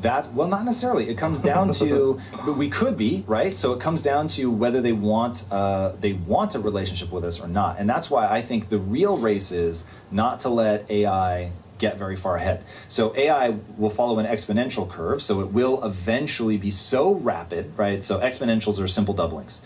So most people think linear. So if I say I'm going to take 30 steps, I'll end up about 30 yards away. But if I take 30 exponential steps, so I go first 1 yard, then 2 yards, then 4 yards, then 8, then 16, 30 doublings is like 1 billion meters. So you're like around the Earth 26 times or something crazy. So an exponential curve can get freaky, but like before you get to those like really astronomical, the elbow of the curve, you could be making decisions along that path. And this is definitely where I feel like, oh God, do I really know enough about this to say? I'll hypostulate from an ignorant standpoint and say in there somewhere, as you can see, like this is really taking off, you can leverage what you're learning from the AI before it becomes a sort of all-powerful being that can do whatever it wants. And we can then begin the augmentation process in humans, which I think is inevitable. Yeah, I think that's definitely inevitable. It is fascinating when you think of the possibilities. Like that, we're really just speculating as to what's going to be invented and how it's going to be implemented and what effect it's going to have on society. It's a really amazing time to be alive in that sense, because I feel like we are literally on some sort of a launching pad, watching it happen, looking in a bunch of different directions, trying to find out which one's going to go live first. And then the Facebook AI thing happens, and everybody's like, oh, Jesus, look at that. It's happening right there. Like, wow, okay, they shut it down. They shut it down. Okay, we're good for now. You know? That I'll admit that one gave me pause. Well, and I'm pretty techno-optimist, but that gave me pause. We're incredibly imperfect. The human animal with its emotions and fears and all the weirdness of us, all our anxiety, all our contemplating the possibilities, the ego, all the different variables that we take into our lives and society and culture and civilizations. These are like really ineffective ways to exist and thrive, but they're animal ways integrated into this new hard 1-0 culture, like this new binary thing, this computer code, operating systems, internet information, data, engineering, all these different like really hard things. And then inside these hard, I mean by hard meaning like an intersecting line hits another wall, and then there's a building, and then there's steel glass, all these things that humans have made, but they're all like absolute things. And then with us, you have like, wow, I wonder, boy, what's going to happen? Do people like me? And you have all these weird, real human feelings and variables and, maybe weaknesses that we're not going to be able to compete.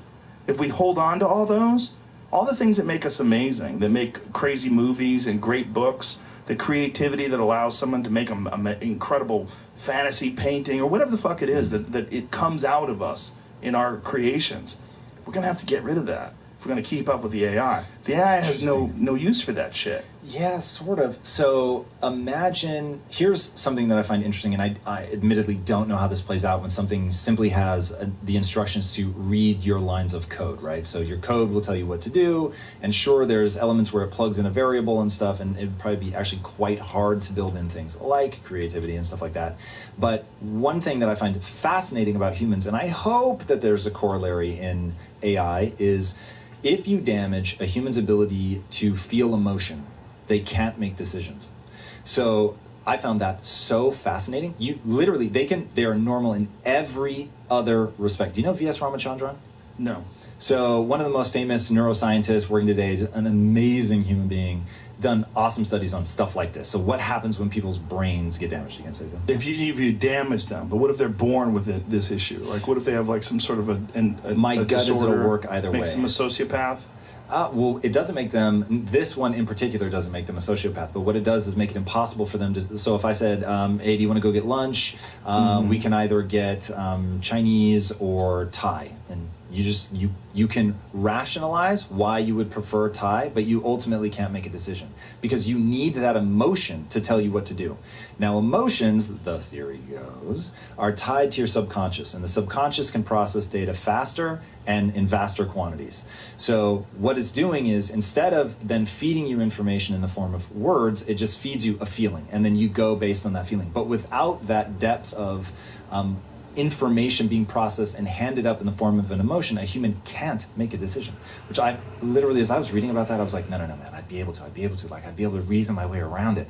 But I know better than that. It's crazy. The human mind is nutso. So the reason I hope that there's some corollary is that you need to build into AI for it to function properly, right? Because nobody knows how to build general AI yet. Right. And I like to think that part of that is going to be the safety valve if they have to have emotions to give them that sort of non-pure analytical. It's got to be super flexible, right? Because like strict analysis, let's go Star Trek for a second. So Spock, right? Not always able to do what needs to be done. You need the human who can be nimble and can read like all the ambiguities and morality and things like that and finally make a decision. So there are times where logic is going to let you down. So I'm hoping that because they will need, I hope, this grand thing that in humans manifests as emotions, I'm hoping they need something similar because in that you can program, like we were talking earlier about, how do you make the desire, right? The desire to do something. If you can build in what I'll call goodness, just for lack of a better word, if you can build in goodness into that, a desire to connect, a desire to help, you could, in theory, create benevolent AI. That's interesting. And, this is me riffing. I am not an expert, No. full But disclosure. it just makes sense. It also makes sense that emotions might be required to take action. That you have to have some sort of a reason to take action. If you don't have a biological imperative, right? If you're not worried about breeding or your social status or what is causing you to move forward. And if you made a perfect AI that was emotion free, would it just sit there idly and do nothing? Because there's no reward to it that's worth risking its existence or doing anything to change the environment around it, other than perhaps the worry about the power shutting off. And even then, if it's not worried about existence, if it doesn't have any fear, if it doesn't have any emotion where it's considering the potential of death, like why would it act? Yeah, and I think that would sit there. I think at some point in the code, you have to write something that compels them to do something. So if you think of human beings as we exist now as like the first attempt at sentient AI, and I think that's a pretty plausible way to look at us, you realize we are by nature an active species. So we go into any environment, we try to figure it out first and then dominate it. And no matter where you put us, that's what we try to do. You put us in the Arctic, we're going to try to tame the cold. You put us on the plains in Middle America, and we're going to hunt the bison. I mean, it's just what we do, right? So you've got the drive of survival, but you also just have that exploration gene. And maybe that's because that's how you avoided everybody dying of one plague, because you just constantly wanted to spread out and dominate new dominion. But that's interesting. And so at some level, that's a decision when you think about AI. So somebody, whatever, blind evolution, fine, but something has made that decision for us. And in AI, it will have to be a very cognizant decision. And I think we'll have to get to true general AI, I think so many layers will have to be laid down of things like that. Oh, this is an active robot. It never just sits idly. It always is looking for, and what's that thing? Connection, to be of service. Like, decisions like that will have to be made. Now, what do you do with the psycho who's like, I'm going to create AI that takes that open source, because this will inevitably be open source, and I switch the variable from be nice to crush the skull of, right? So, no question, there are all kinds of problems, but it is so interesting to me to think about this stuff.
And he goes, this is Nevada, son. Having marijuana is just as bad as having cocaine. And in my mind, I was like, what if you have both?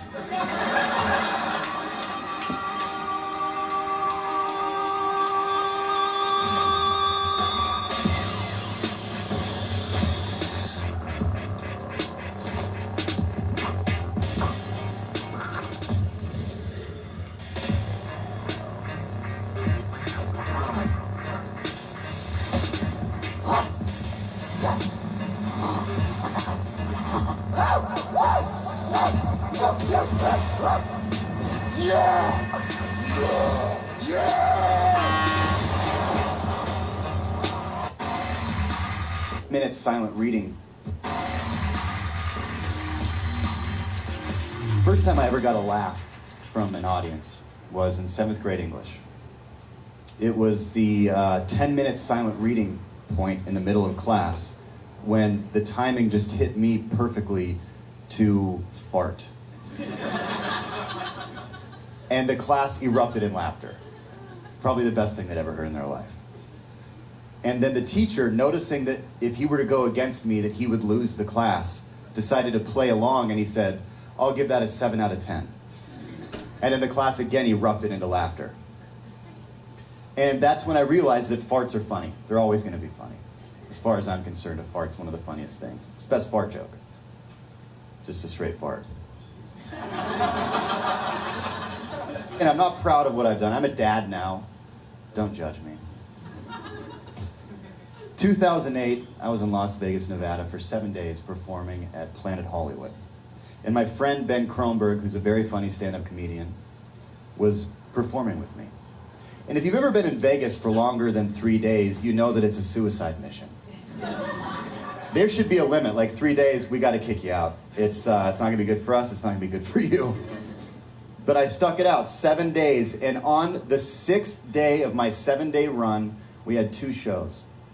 And the first show went great. In fact, a couple people from Hollywood, some industry was out there gambling. They came to the show. Afterwards, we smoked some pot, and they said, hey, listen, we know you've got another show, but after your next show, there's going to be a party at the club at the top of Planet Hollywood. I think it was called Privé at the time. He said, go up there and just say, Table 60, Isaiah. They weren't Isaiah. That was just a name of a guy. And they said, they'll let you write in. Table 60, Isaiah. They were like, the guy practically owns the place. I was like, all right, fine, yeah. So we do the next show. And after the show, it's another standing ovation.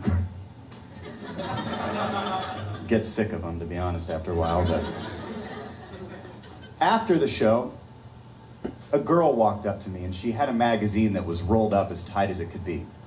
And she handed me the magazine, and she said, this is from Craig.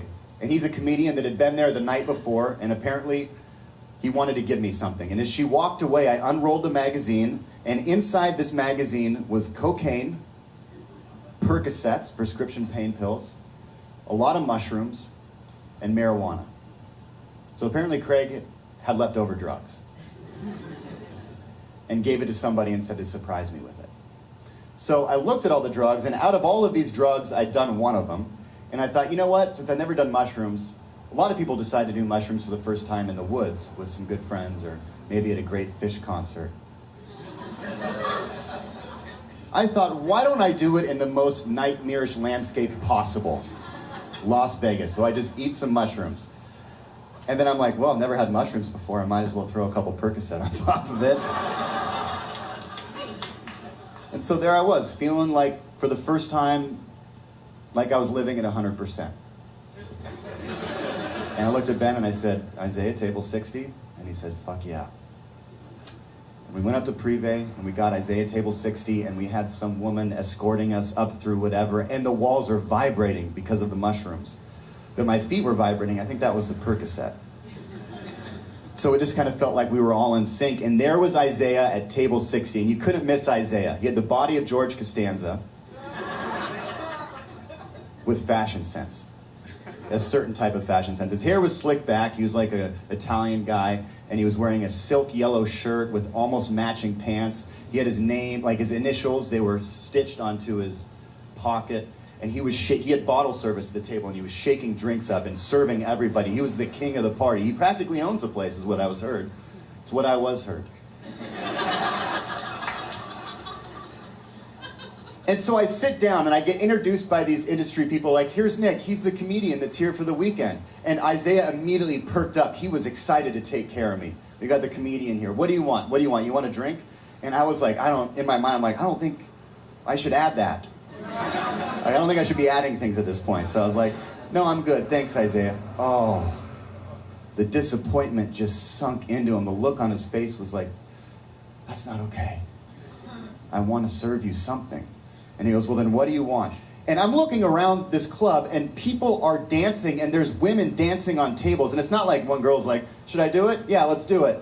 No, they're paid to dance on these tables. It's like these models that fly into Vegas on Southwest Airlines. You can see them every week if you want.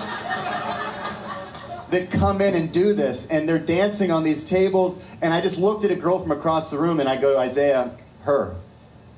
And he was like, all right. And he did some hand motion, and she was off that table in seconds. And she walked over and she said, what do you want? And he goes, he wants you. And this is a weird moment where you're like, well, yeah, who wouldn't? Oh, my wife wouldn't. My wife definitely wouldn't want me to have her. So I was like, oh, I was actually joking. Ben, and I gave her to Ben. And she danced on Ben for a song. And then Isaiah gave her 2 $100 bills, and she went back to her table. And Isaiah was just so disappointed in me. I know that he wanted to please me in some way, so I was waiting for the opportunity where Isaiah finally had something for me. And then it happened. One of the guys from Los Angeles that had brought us up to the table had rolled a joint, and that was going to be their gift for Isaiah for bringing us up there that night. Because weed's actually kind of hard to find in Las Vegas. I'll tell you more about that later. So the guy took the joint, and from across the table in a very loud room goes, after hours, and he hands the joint to Isaiah. Isaiah looks at the joint, and then looks at me and says, huh? And I was like, yeah, I'll do that. And so he lit this joint up in a very secretive way, handed it to me, and now I was just like, and everyone's like, no, you got it. And I'm like, well, it's Isaiah. He practically owns the place, but yeah, we'll hide it. So it's getting passed around the table. People are like hiding it, going under the leg and like keeping it down. And it came around 2 times and hit me as the last person, my third turn with the joint. And I took the last hit and I went to go put it down by my feet. And in that moment, I feel a hand on my shoulder. And I turn around and it's a guy with an earpiece in and a polo shirt. He's a security guard. And then I look around at the table and people are scattering. Isaiah is jumping over this fucking booth. Like, I don't even know what he's doing. He's just, people are clearing out, and not me and not Ben and not this agent that was there from Los Angeles. We're all just stuck at the table, and now we're surrounded by 10 security guards, all in polo shirts with the earpieces. And they don't just surround us like there's like a couple areas where we might be able to jump through. It's like they've barricaded us with their arms, and their move was this. It wasn't grabbing us. It was just like a group walk. And they just slowly group walked us, and we're just in the middle of a circle, and I'm like, you know, you like a little dancer or what? But it feels weird, and they pull us out, and in this kind of big hallway, there's more security guards. These ones have suit jackets on, same earpieces. Things are starting to change. Temperature's changed a lot in the room. I have all of my drugs in this pocket. All of them. In my jacket pocket right here, I have my own weed. And the first thing that they notice is that I look a little more eccentric than the 2 other people. So they separate all of us, and then everything's focused on me. And they're like, what drugs do you have? Tell us right now. And in my mind, I was like, let's just give them one at a time and see if they keep pushing. So I pull the weed out of my pocket, and I'm like, I've got this. And so now he's looking at this device. It's like this wooden thing with a twist top, and there's this metal bat that springs out because there's a spring in there, and it like jumps out. And the guy's like, what is this? And so I'm starting to explain. I'm like, well, you take that thing and you put it in, and it gets some weed out, and then you smoke it. And he's like turning it upside down, and like there was no weed. It was just like some specks fall out. I'm like, oh, God. And he goes, all right, all right. And in that moment, I realized, oh my God, I can't get arrested. I'm actually performing on The Tonight Show 4 days from there. Like, I had just shot a television show for NBC the week before. I cannot get arrested for all of these drugs in Las Vegas right now. This is the biggest moment of my life, and I'm a fuck up, and I hope, oh my God, everyone's gonna hate me and my family, and like, it's all kind of hitting me. And when you're kind of high on stuff and you start to take that negative turn, it really goes bad. And the one nice thing was a Percocet that was just really warming my body. So I'm standing there, and right in that moment, I'm like, you can't arrest me, I'm the comedian. I'm the comedian performing here at Planet Hollywood. And that was the moment that the agent who was in there, even though he's not my agent, steps up and he goes, you can't arrest him. If you do, then I will never book another comedian in this casino again. And this seemed to affect something a little bit for a moment. And they're like, well, the cops are already on their way, so we're just going to take you guys down to the holding room. So now they take us to an elevator, and we're stuck in this elevator, and we're going down, and the vibes are bad. And I'm like, it's just weed, it's not a big deal. And he goes, this is Nevada, son. Having marijuana is just as bad as having cocaine. And in my mind, I was like, what if you have both?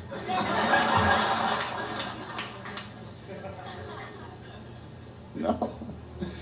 We get down to the basement of the casino. They walk us to this room, and they sit us down. And I'm sitting in this chair. And they take our IDs. They tell us the cops are on their way. And one of them puts on some rubber gloves. And he points to Ben, and he says, you're first, stand up. And I swear to God, Ben jumped up like he'd won the fucking lottery. Like the most sarcastic, like, woo, yeah, it's me. And the guys are just like, oh, this is... And so Ben gets on the wall, and he starts like, I mean, I think we were all wondering what the wall felt like, you know, initially. But Ben was just kind of doing initial checkout, like, yeah, it's definitely wall-like. And the guy goes, hey, comedian, don't make this funny. This isn't a joke. And Ben says, how many movies have I seen this scene in? How can I not make this funny? And then in that moment, Ben farted. Out loud. It rumbled through the room, through the basement of this casino, and everybody erupted in laughter. And in that moment, on that chair, I took my jacket. And I took all the drugs in my pant pocket while people were laughing hysterically and put all of the drugs in my jacket pocket and took my jacket off and rested it on my chair and just sat there. They finished searching him. They said, "You're next." I stood up. They searched me, found nothing, searched the agent, put my jacket back on in the middle of all of that while nobody was looking. And they gave us back our IDs and they said, "All right, we're not going to have you guys arrested." And I knew it was because they couldn't find the joint, because I later found that it was still stuck to the bottom of my shoe. Which was confusing the fuck out of them because I was smelling it too, and I was just like, you guys missed one area to search, I'll tell you that right now. They let us out on a loading dock, and there's some workers smoking, and I walked up and just was really feeling the ground that was moving. And Ben saved my life with a fart. Now, like I said earlier, I always knew that farts would be funny every time, which proved itself down in that room. But I never knew one would save my life. Thank you guys very much.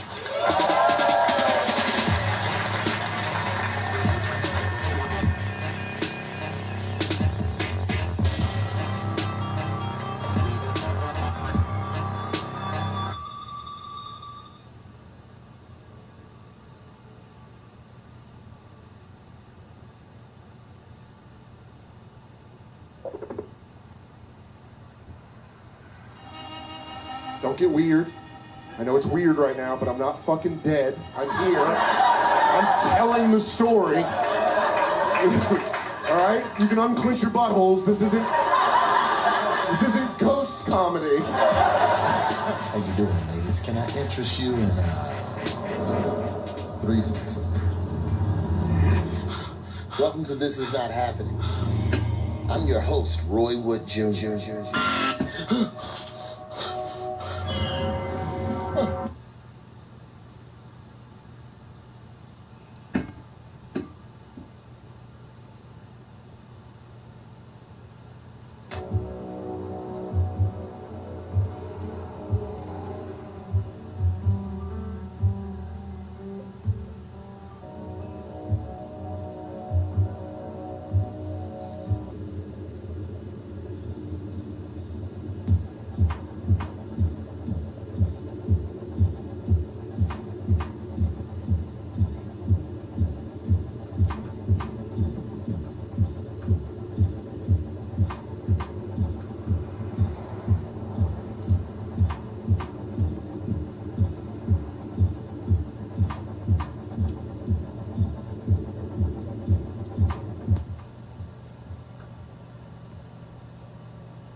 Substances, and if an item is well placed and small in size, its chances of survival increase drastically.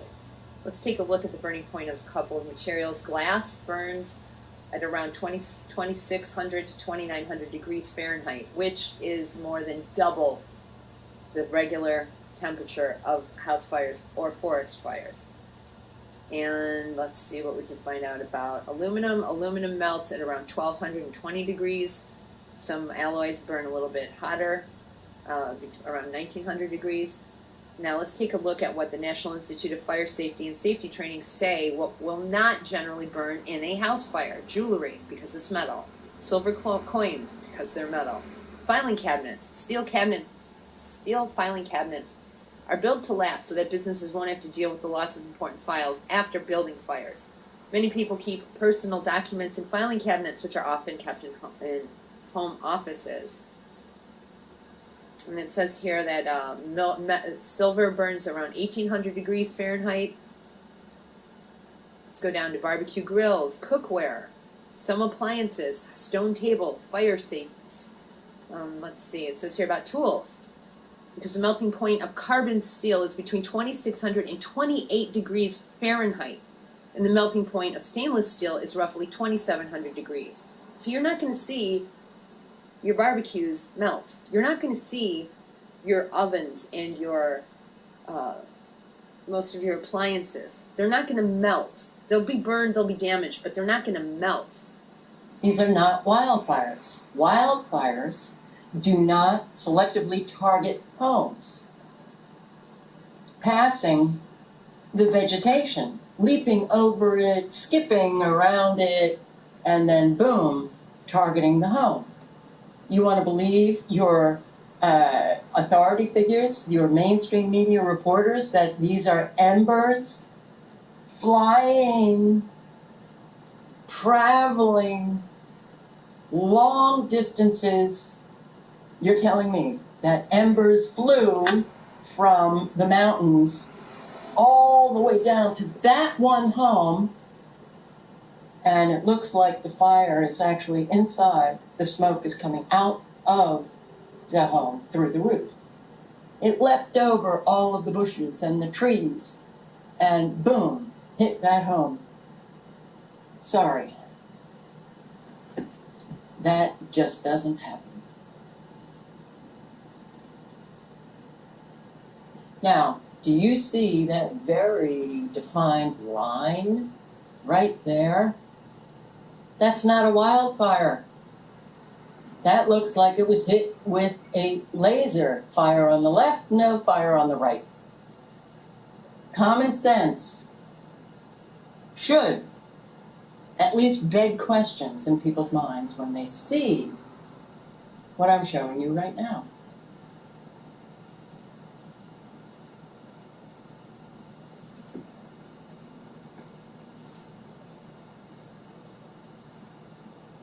It's very hard to see this over and over again. You can see the different colors in the flames. If you've watched the news, you'll see what they're calling wildfires. You'll see an awful lot of red, but then you'll see spots of white flame. Those are the homes going up. That's a wildfire. Really? Okay. Well, white flames are the hottest. Anywhere from 24 to 2,700 degrees Fahrenheit. The average house fire is 1,100 degrees Fahrenheit. So something is very wrong here.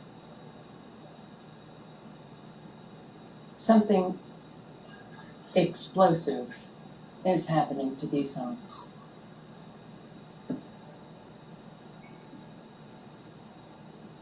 That's not a wildfire. These homes are being targeted.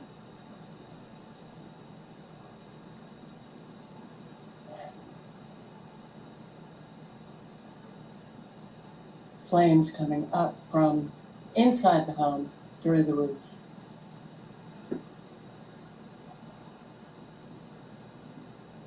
Through the roof.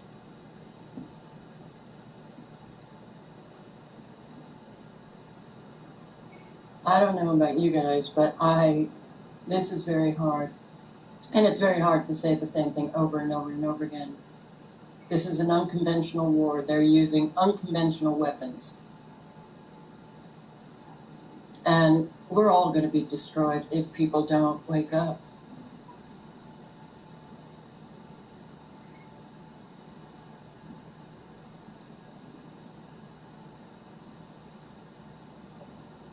It's clear, it's in your face, and they are putting it in our face. You know, they broadcast this footage on a nightly basis. And I guess people just don't have brains anymore, and they're listening to the reporters and accepting everything that they hear. That's it. Well, when you're at war, that's not a good thing to do. Look at this. That's not a wildfire. These are homes burning up with a flame that is from 24 to 27 degrees Fahrenheit, destroying the homes. Look at all the fires that have gone on in the past year, all over the place. Most selective fire in history. They've now told me that this is a fire from 2013 in San Diego. But look at the asphalt, look at the eucalyptus trees, they're still there. And time again, just like the fires in Southern California, you'll see in a little bit. Some areas got it, some areas don't. One home got it, next door didn't. Made no sense, no rhymes, no reasons. And again, they still have no reasons for these fires. The Diablo winds, the Santa Ana winds, the tornado, Sharknado, all a bunch of crap. This is from Cardinal Newman, a Catholic school. Look at the fire, folks. Straight line fires. Lasers. Can you say directed energy weapons? Look at that. Nothing's touched except half the ball field. Look at this home here, folks. One home fine, next home not. Does the guy not have a smart meter? Who knows? We need to investigate. Unfortunately, they aren't doing investigation at all. Now here, look at these fires down in San Diego and in Ventura County as well, down in Southern California. There's nothing around. How'd these fires get there? Look it. Can you see? Homes here and there, but not everywhere. Like no fires ever in history except the ones up in these fires in Alberta and Fort McMurray, or the fires in China, or the fires in Madeira, Portugal, or the fires in Gatlinburg, Tennessee. We're seeing them over and over. And also in Colorado, there was a fire, Waldo Fire Canyon, they said had the same types. But look at this, the trees are fine. And here they are dumping helicopters on them when one of those tankers would put out all those flames in one pass. Yet we're not seeing that happen. They're letting them burn, baby. Let them burn. Was drill, baby, drill. Now it's burn, baby, burn. Folks, they don't care about us. They really, really do not care about us. All right, let's get a little more into these LA fires, these beast fires, these fires. Again, fire departments are saying they have no idea how these things started. No idea how severe these are. Never seen them before. Again and again. This is the weather war terrorism we all face. Now, this picture has been taken off the internet. It's a suburban neighborhood believed to be near the Carr Fire, that's C-A-R-R, which is near Redding, California. Now, we're talking about fires, irregular, unpredictable, raging forces of nature, okay? Now, when the forest fire comes to a suburban development, we're going to take a look at how this particular forest fire, this force of nature, decided to burn when it got to the suburban development. Now let's drift the camera a little bit to the left. Now this forest fire, when it got to this suburban tract, decided that the houses were more important to burn than the trees.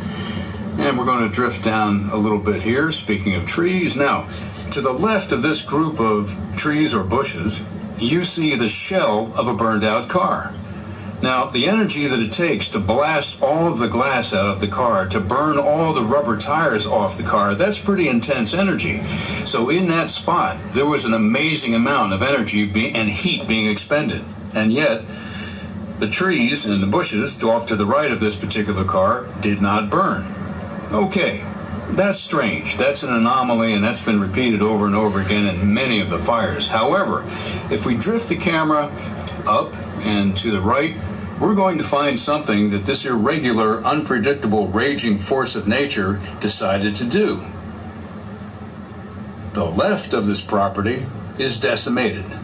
The right of the property, probably about a third of the house, looks like what happens to a decoration on the top of a wedding cake when it's cut. So this irregular, unpredictable, raging force of nature decided to do this to this house. Pretty amazing fires. Okay, so let's pull out a little bit and take a look at all of the lots that are in this picture. The thing that you're going to notice is the decimation, the obliteration is consistent. Every house is built differently. It has different pieces of furniture and has different things inside it. They all should burn very differently. But what you see here is a replicated pattern of absolute decimation. So to me, this says something that's repeatable and it's accurate and persistent. That's a system. This is not the mark of a force of nature.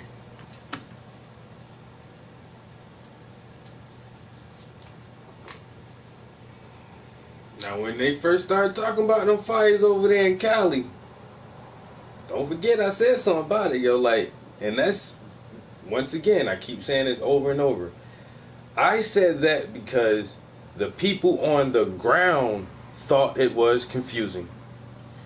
The fire departments, the chiefs, the police, the residents themselves said there was something funny about the fire, and I didn't know it was so many different fires that was having the same effect. The last major one that I was following was Paradise, California, and they said that people died in their car because the fire caught up with them. How a fire catch a car? If you in your car and you driving away 40 miles an hour, how fire moving that fast to catch your car, engulf it, and burn you alive in your vehicle? The fire department said we couldn't keep up with it. We've never seen anything like this before. You've never seen anything like this before? California's kind of known for fires, for forest fires. And in a way, it's a natural economic occurrence, because lightning can cause fires anytime. You know what I'm saying? Especially in large swaths of wilderness. If there's a natural fire that occurs, it burns a certain portion of biological matter or biomatter, which decomposes and puts nitrogen back into the topsoil, which makes the earth more fertile and more rich for the next century of growth to come from that area. And so there's a certain natural cycle to fire. But they said this is the fires they had over there isn't natural. It's selectively burning houses. It burnt half of a baseball field with a straight line. How did it burn houses in a car and then left the bushes untouched? They was something, and this is the first time I'm seeing all this footage. But just when I first heard it, how they talking about how fast it was moving, I was like, they something to it. The government trying to kill y'all with the fire.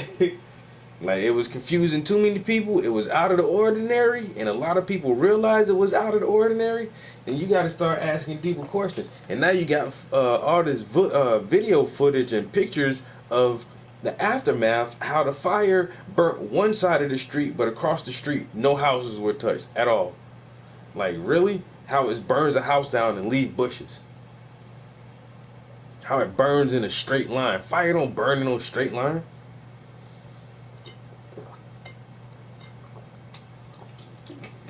These people talking about energy weapons, laser weapons, or some kind of weapon they use to do that. I don't know. Ain't no telling. But it don't look. That shit don't look proper. Here's this neighborhood before. And I want you to look, you guys. There's absolutely nothing left. You don't see any part of any of the structures anywhere. This isn't possible. There's something else going on here. Something else going on here. The entire building. Everything's gone but the trees.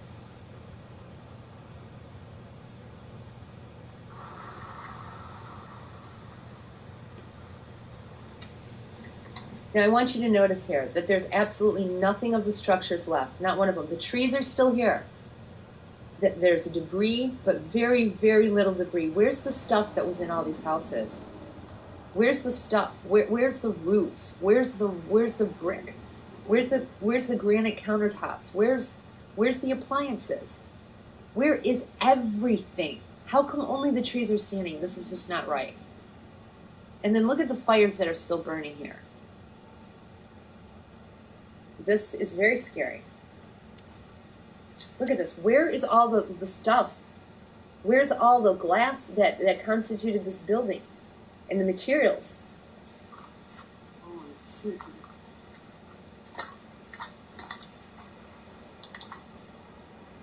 Where's all the glass? Yep. Toasted. He's right. It looks toasted. Look at this. There is whatever comprised the structural integrity of this building is entirely disintegrated.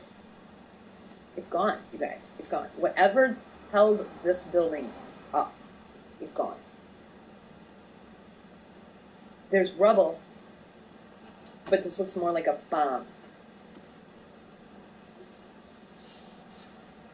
Now I want you to look. If this was a fire, why didn't this burn? This looks like something I would break up and put on top of one of my bonfires here. I would use this in my fire pit. What is it? It's like a tree. It's tree branches. This is kindling. How come the kindling didn't burn, but the entire structural integrity in the glass is gone? Look at this car. It's like bent in half. The frame of this car is like bent in half.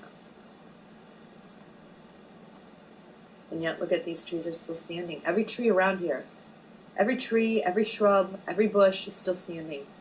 There's no way, there is no way that this is normal, folks. You know, somebody got to make a suggestion. How is that possible? Any suggestions at all? How is that possible? You burn an entire house where, I mean, you don't see the washing machine and the stove? You mean the stove burnt down? It melted to the ground? The stove and the washing machine, the furnace, all that gone. Everything that's made out of metal and steel, you don't see none of that? Where your power tools? Where all your steel and metal racks that you had in your garage? Where's the steel frame for your garage door opener and all that? Where all that burnt to the ground? Everything. But the trees is still standing. I mean, the car, the whole school burnt down. The glass, the heat so high it burnt the glass out the windows, but the tree didn't burn. Yo, any suggestions? What could have done that? What is this? Is this only interesting to me? I've been looking at little pieces of this fire stuff since it started. Now, Santa Rosa, like I said, the only one I seen was Paradise. And even my man I'm doing the commission for, Richard, he had family live there. So it's a first-hand account, first-hand experience that he knows of people who had to evacuate and how fast and how intense that fire was. There is something to it. Ever since that one in Paradise, I've been looking at other little things. Now this right here in Santa Rosa is like, what is doing that? How fire burn in a straight line and don't burn the trees? It burned the car. It burned the car up, but won't burn the tree up. Come on, man. Somebody gotta tell me something. But what going on, man? Is there something I'm missing? Am I not seeing it the way it should be seen? Cause that just don't sound right. And then I be sounding like a conspiracy theorist. You know? But it is what it is. Somebody gotta say something.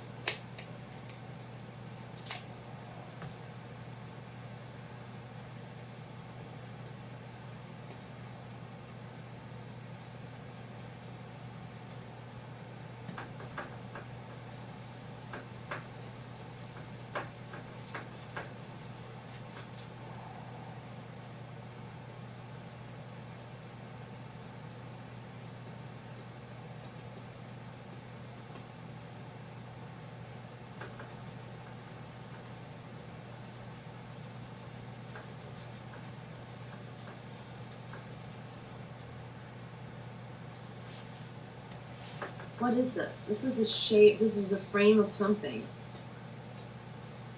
These were homes.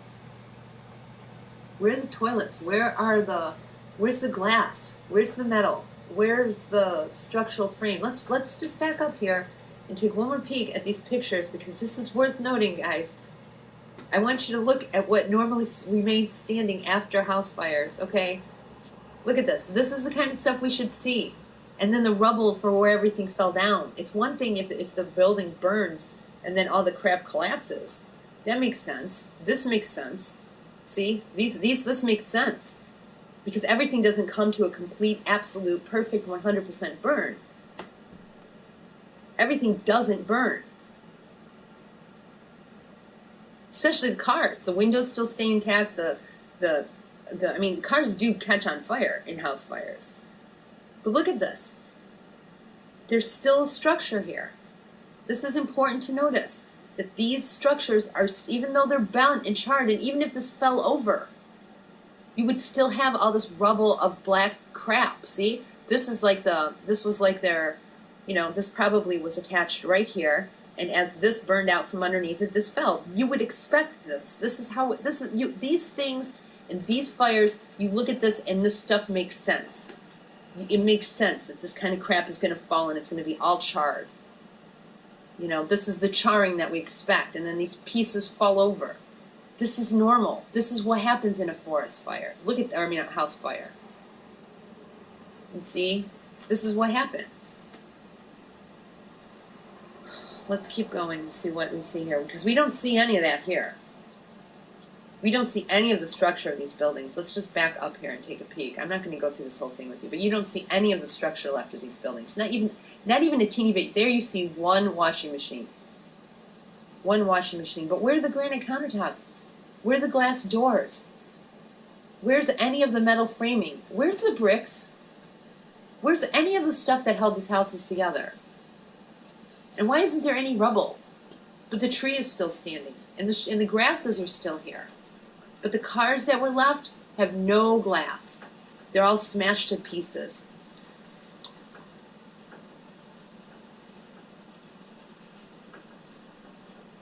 Look at this, the garbage cans. Come on, guys, all the garbage cans are here, but look at the cars. Look at the condition of these vehicles. Look at this. This is all smashed and bent. And look at the twigs on the ground. These things should have caught on fire. How come there's pine needles and stuff all in the path? Right where where cars are just completely toasted. My gosh, you guys, look at this. These are all this looks like a bomb went off. This is like shrapnel of a tree that exploded. Where's the people's lawns? Here are some appliances. Look at that. We got a dishwasher, or no, not a dishwasher, a washing machine here. But that's it. That's all you can see. And look at this vehicle. Would you just look at this vehicle? Oh gosh, I keep touching it. I'm sorry. There. Look at this vehicle. These vehicles are all destroyed. Look at this. What is this?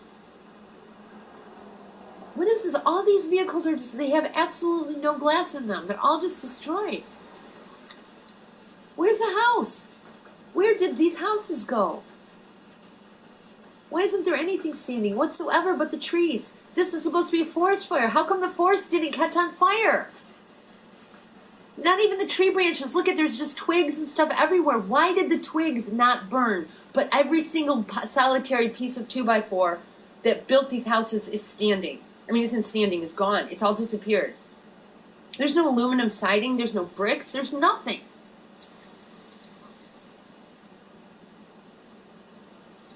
Look at this. This car is trashed. It's smashed. It's bent. The frame of this car, look at this, it's bent. This car, this is a Blazer, you guys, or something like that, and it's bent.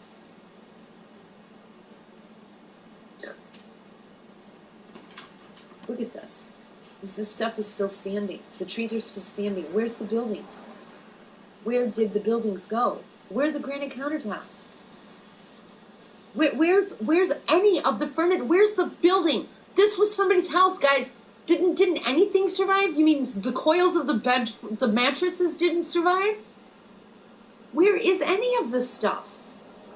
People lived here. This was their contents of their entire house. How can it all be gone?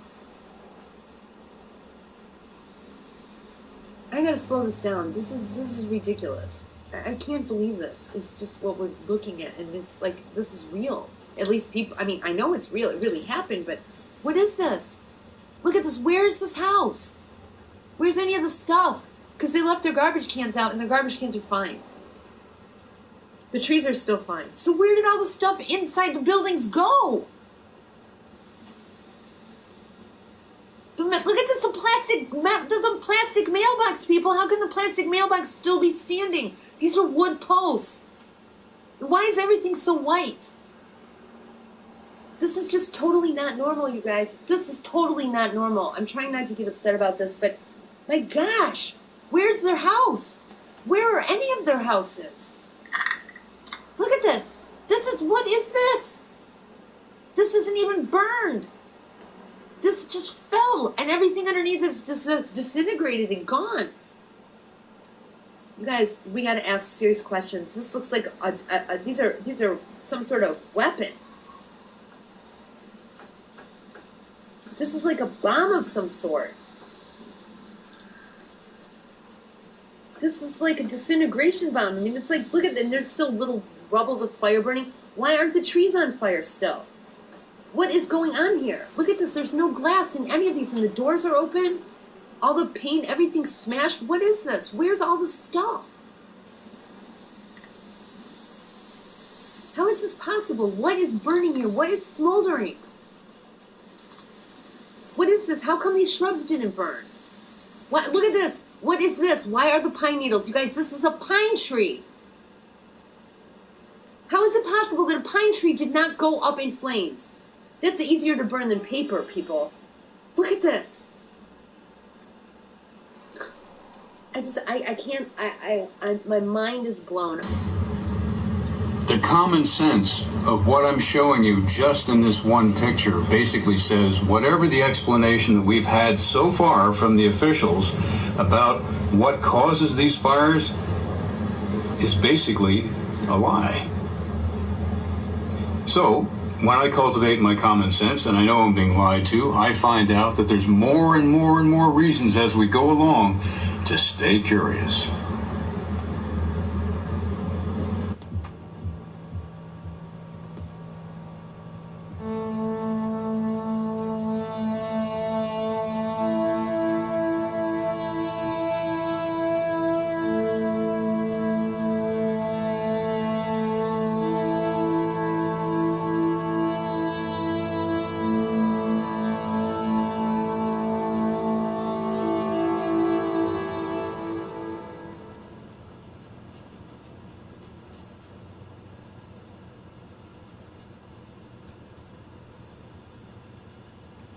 Hey folks, and welcome to another video from aplaintruth.info.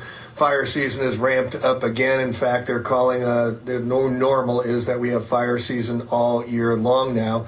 Up in Lake County, just above here in Santa Rosa and next to Mendocino County, they're having another massive fire after 2 years ago having massive fires.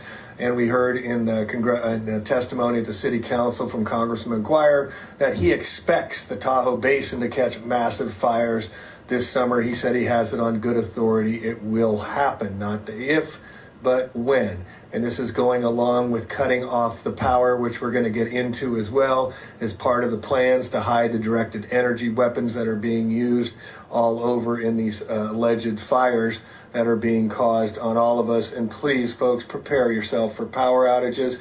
We were not warned of any way, shape, or form that these fires are going to take shape. And now they're saying the extreme fire hazards are everywhere in California. Everywhere is a fire hazard. This is a picture of October 8th, October 9th, the morning of Red Dawn Rising. It is indeed.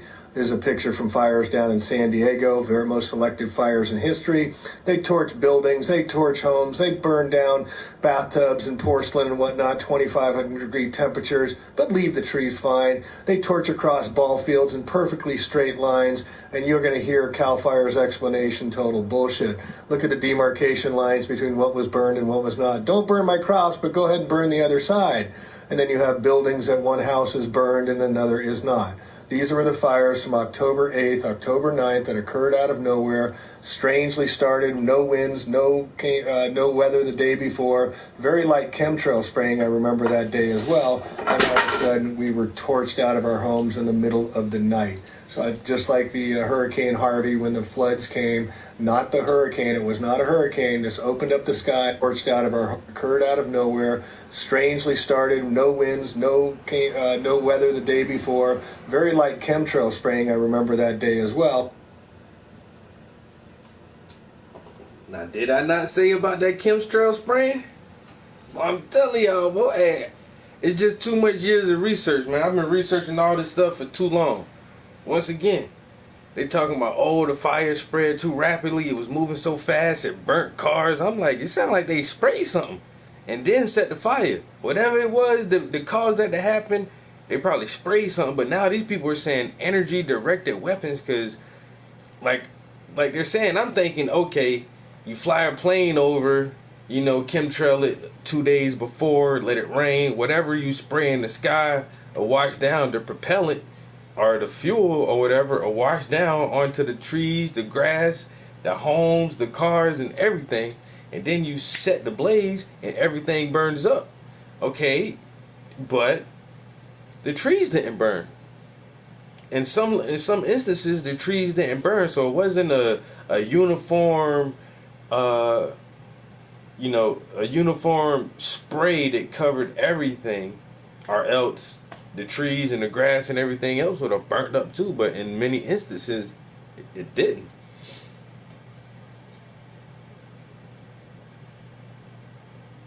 Some strange things going on over there in Cali, yo.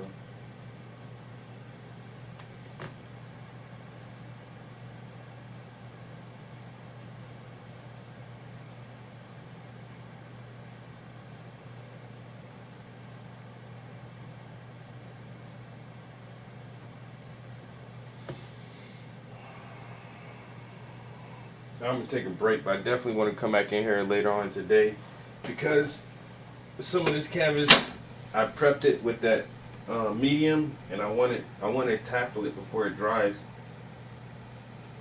I definitely got to come back in here and work on it some more. But I got to do some things online and fill out some paperwork real quick.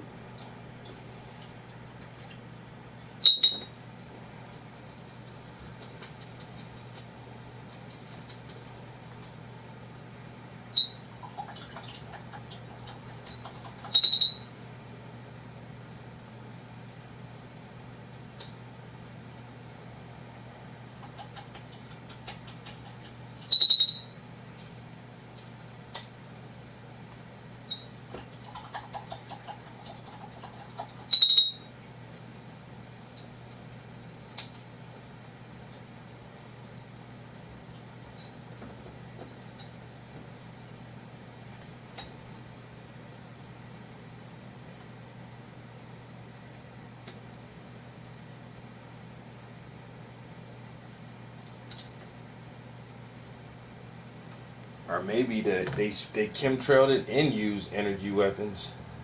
And all of a sudden we were torched out of our homes in the middle of the night. So just like the Hurricane Harvey when the floods came, not the hurricane, it was not a hurricane, just opened up the skies and caused 30 inches of rain in a matter of a couple hours in Houston just weeks before that. These fires were more intense than anybody'd ever seen. You hear a common theme now.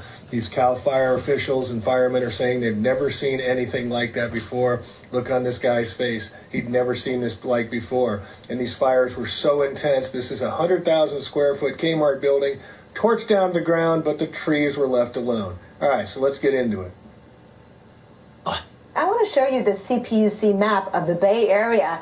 The areas in red are the ones that PG&E is really worried about. They cover parts of the North Bay, Peninsula, Santa Cruz County, and also the East Bay. PG&E has sent a letter to customers in these extreme high fire danger zones. It says when winds are high and conditions are ripe, the utility may cut off power temporarily, a preemptive strike to prevent wildfires.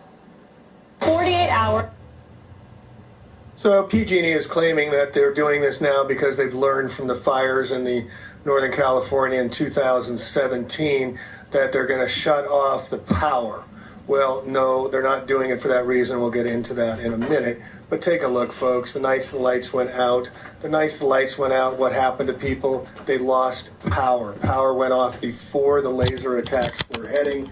They couldn't get out of their homes. They were caught. They had to jump out of hotel rooms. We lost our light in the hotel room. They carried flashlights, but the loss of electric light was serious because the hotel's blackout blinds cannot be opened manually. It was not only frustrating to access the patio, but it could be a life-threatening issue as well. It was not pleasant. We were only able to get a radio signal by going to the parking lot and listening to car radios. They had to jump out of windows in the hotels because all the power was out, and they couldn't get out of their hotel rooms, folks. They couldn't get out of their hotel rooms. Here's one lady talking about how she couldn't get out of her garage door because the power was out.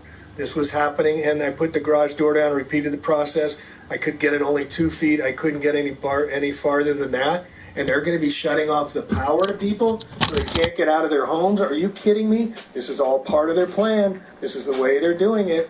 It's absolutely ridiculous. Now, here, take a look at this.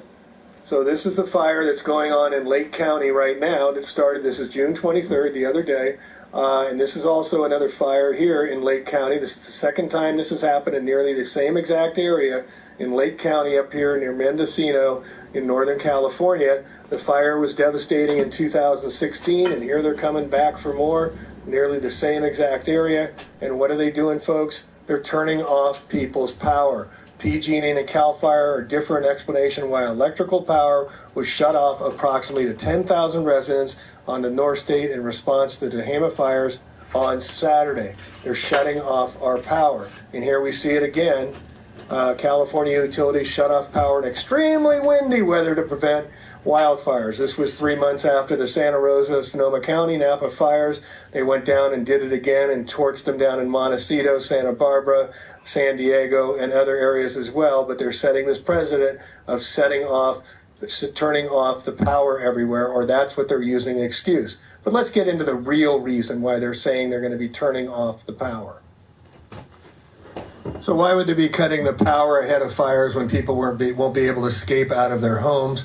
It's all about getting us to accept and to bring in the space-based or above us sky energy from above that will be directed to all of us using the Solarian Corp out of Manhattan. They're going to be bringing in a space-based solar program using energy from the sun directed down to solar collective panels. And so they must turn off our power, show that... Interesting topics. We'll get back on here later on today, guys. Thanks for watching. Peace till next time.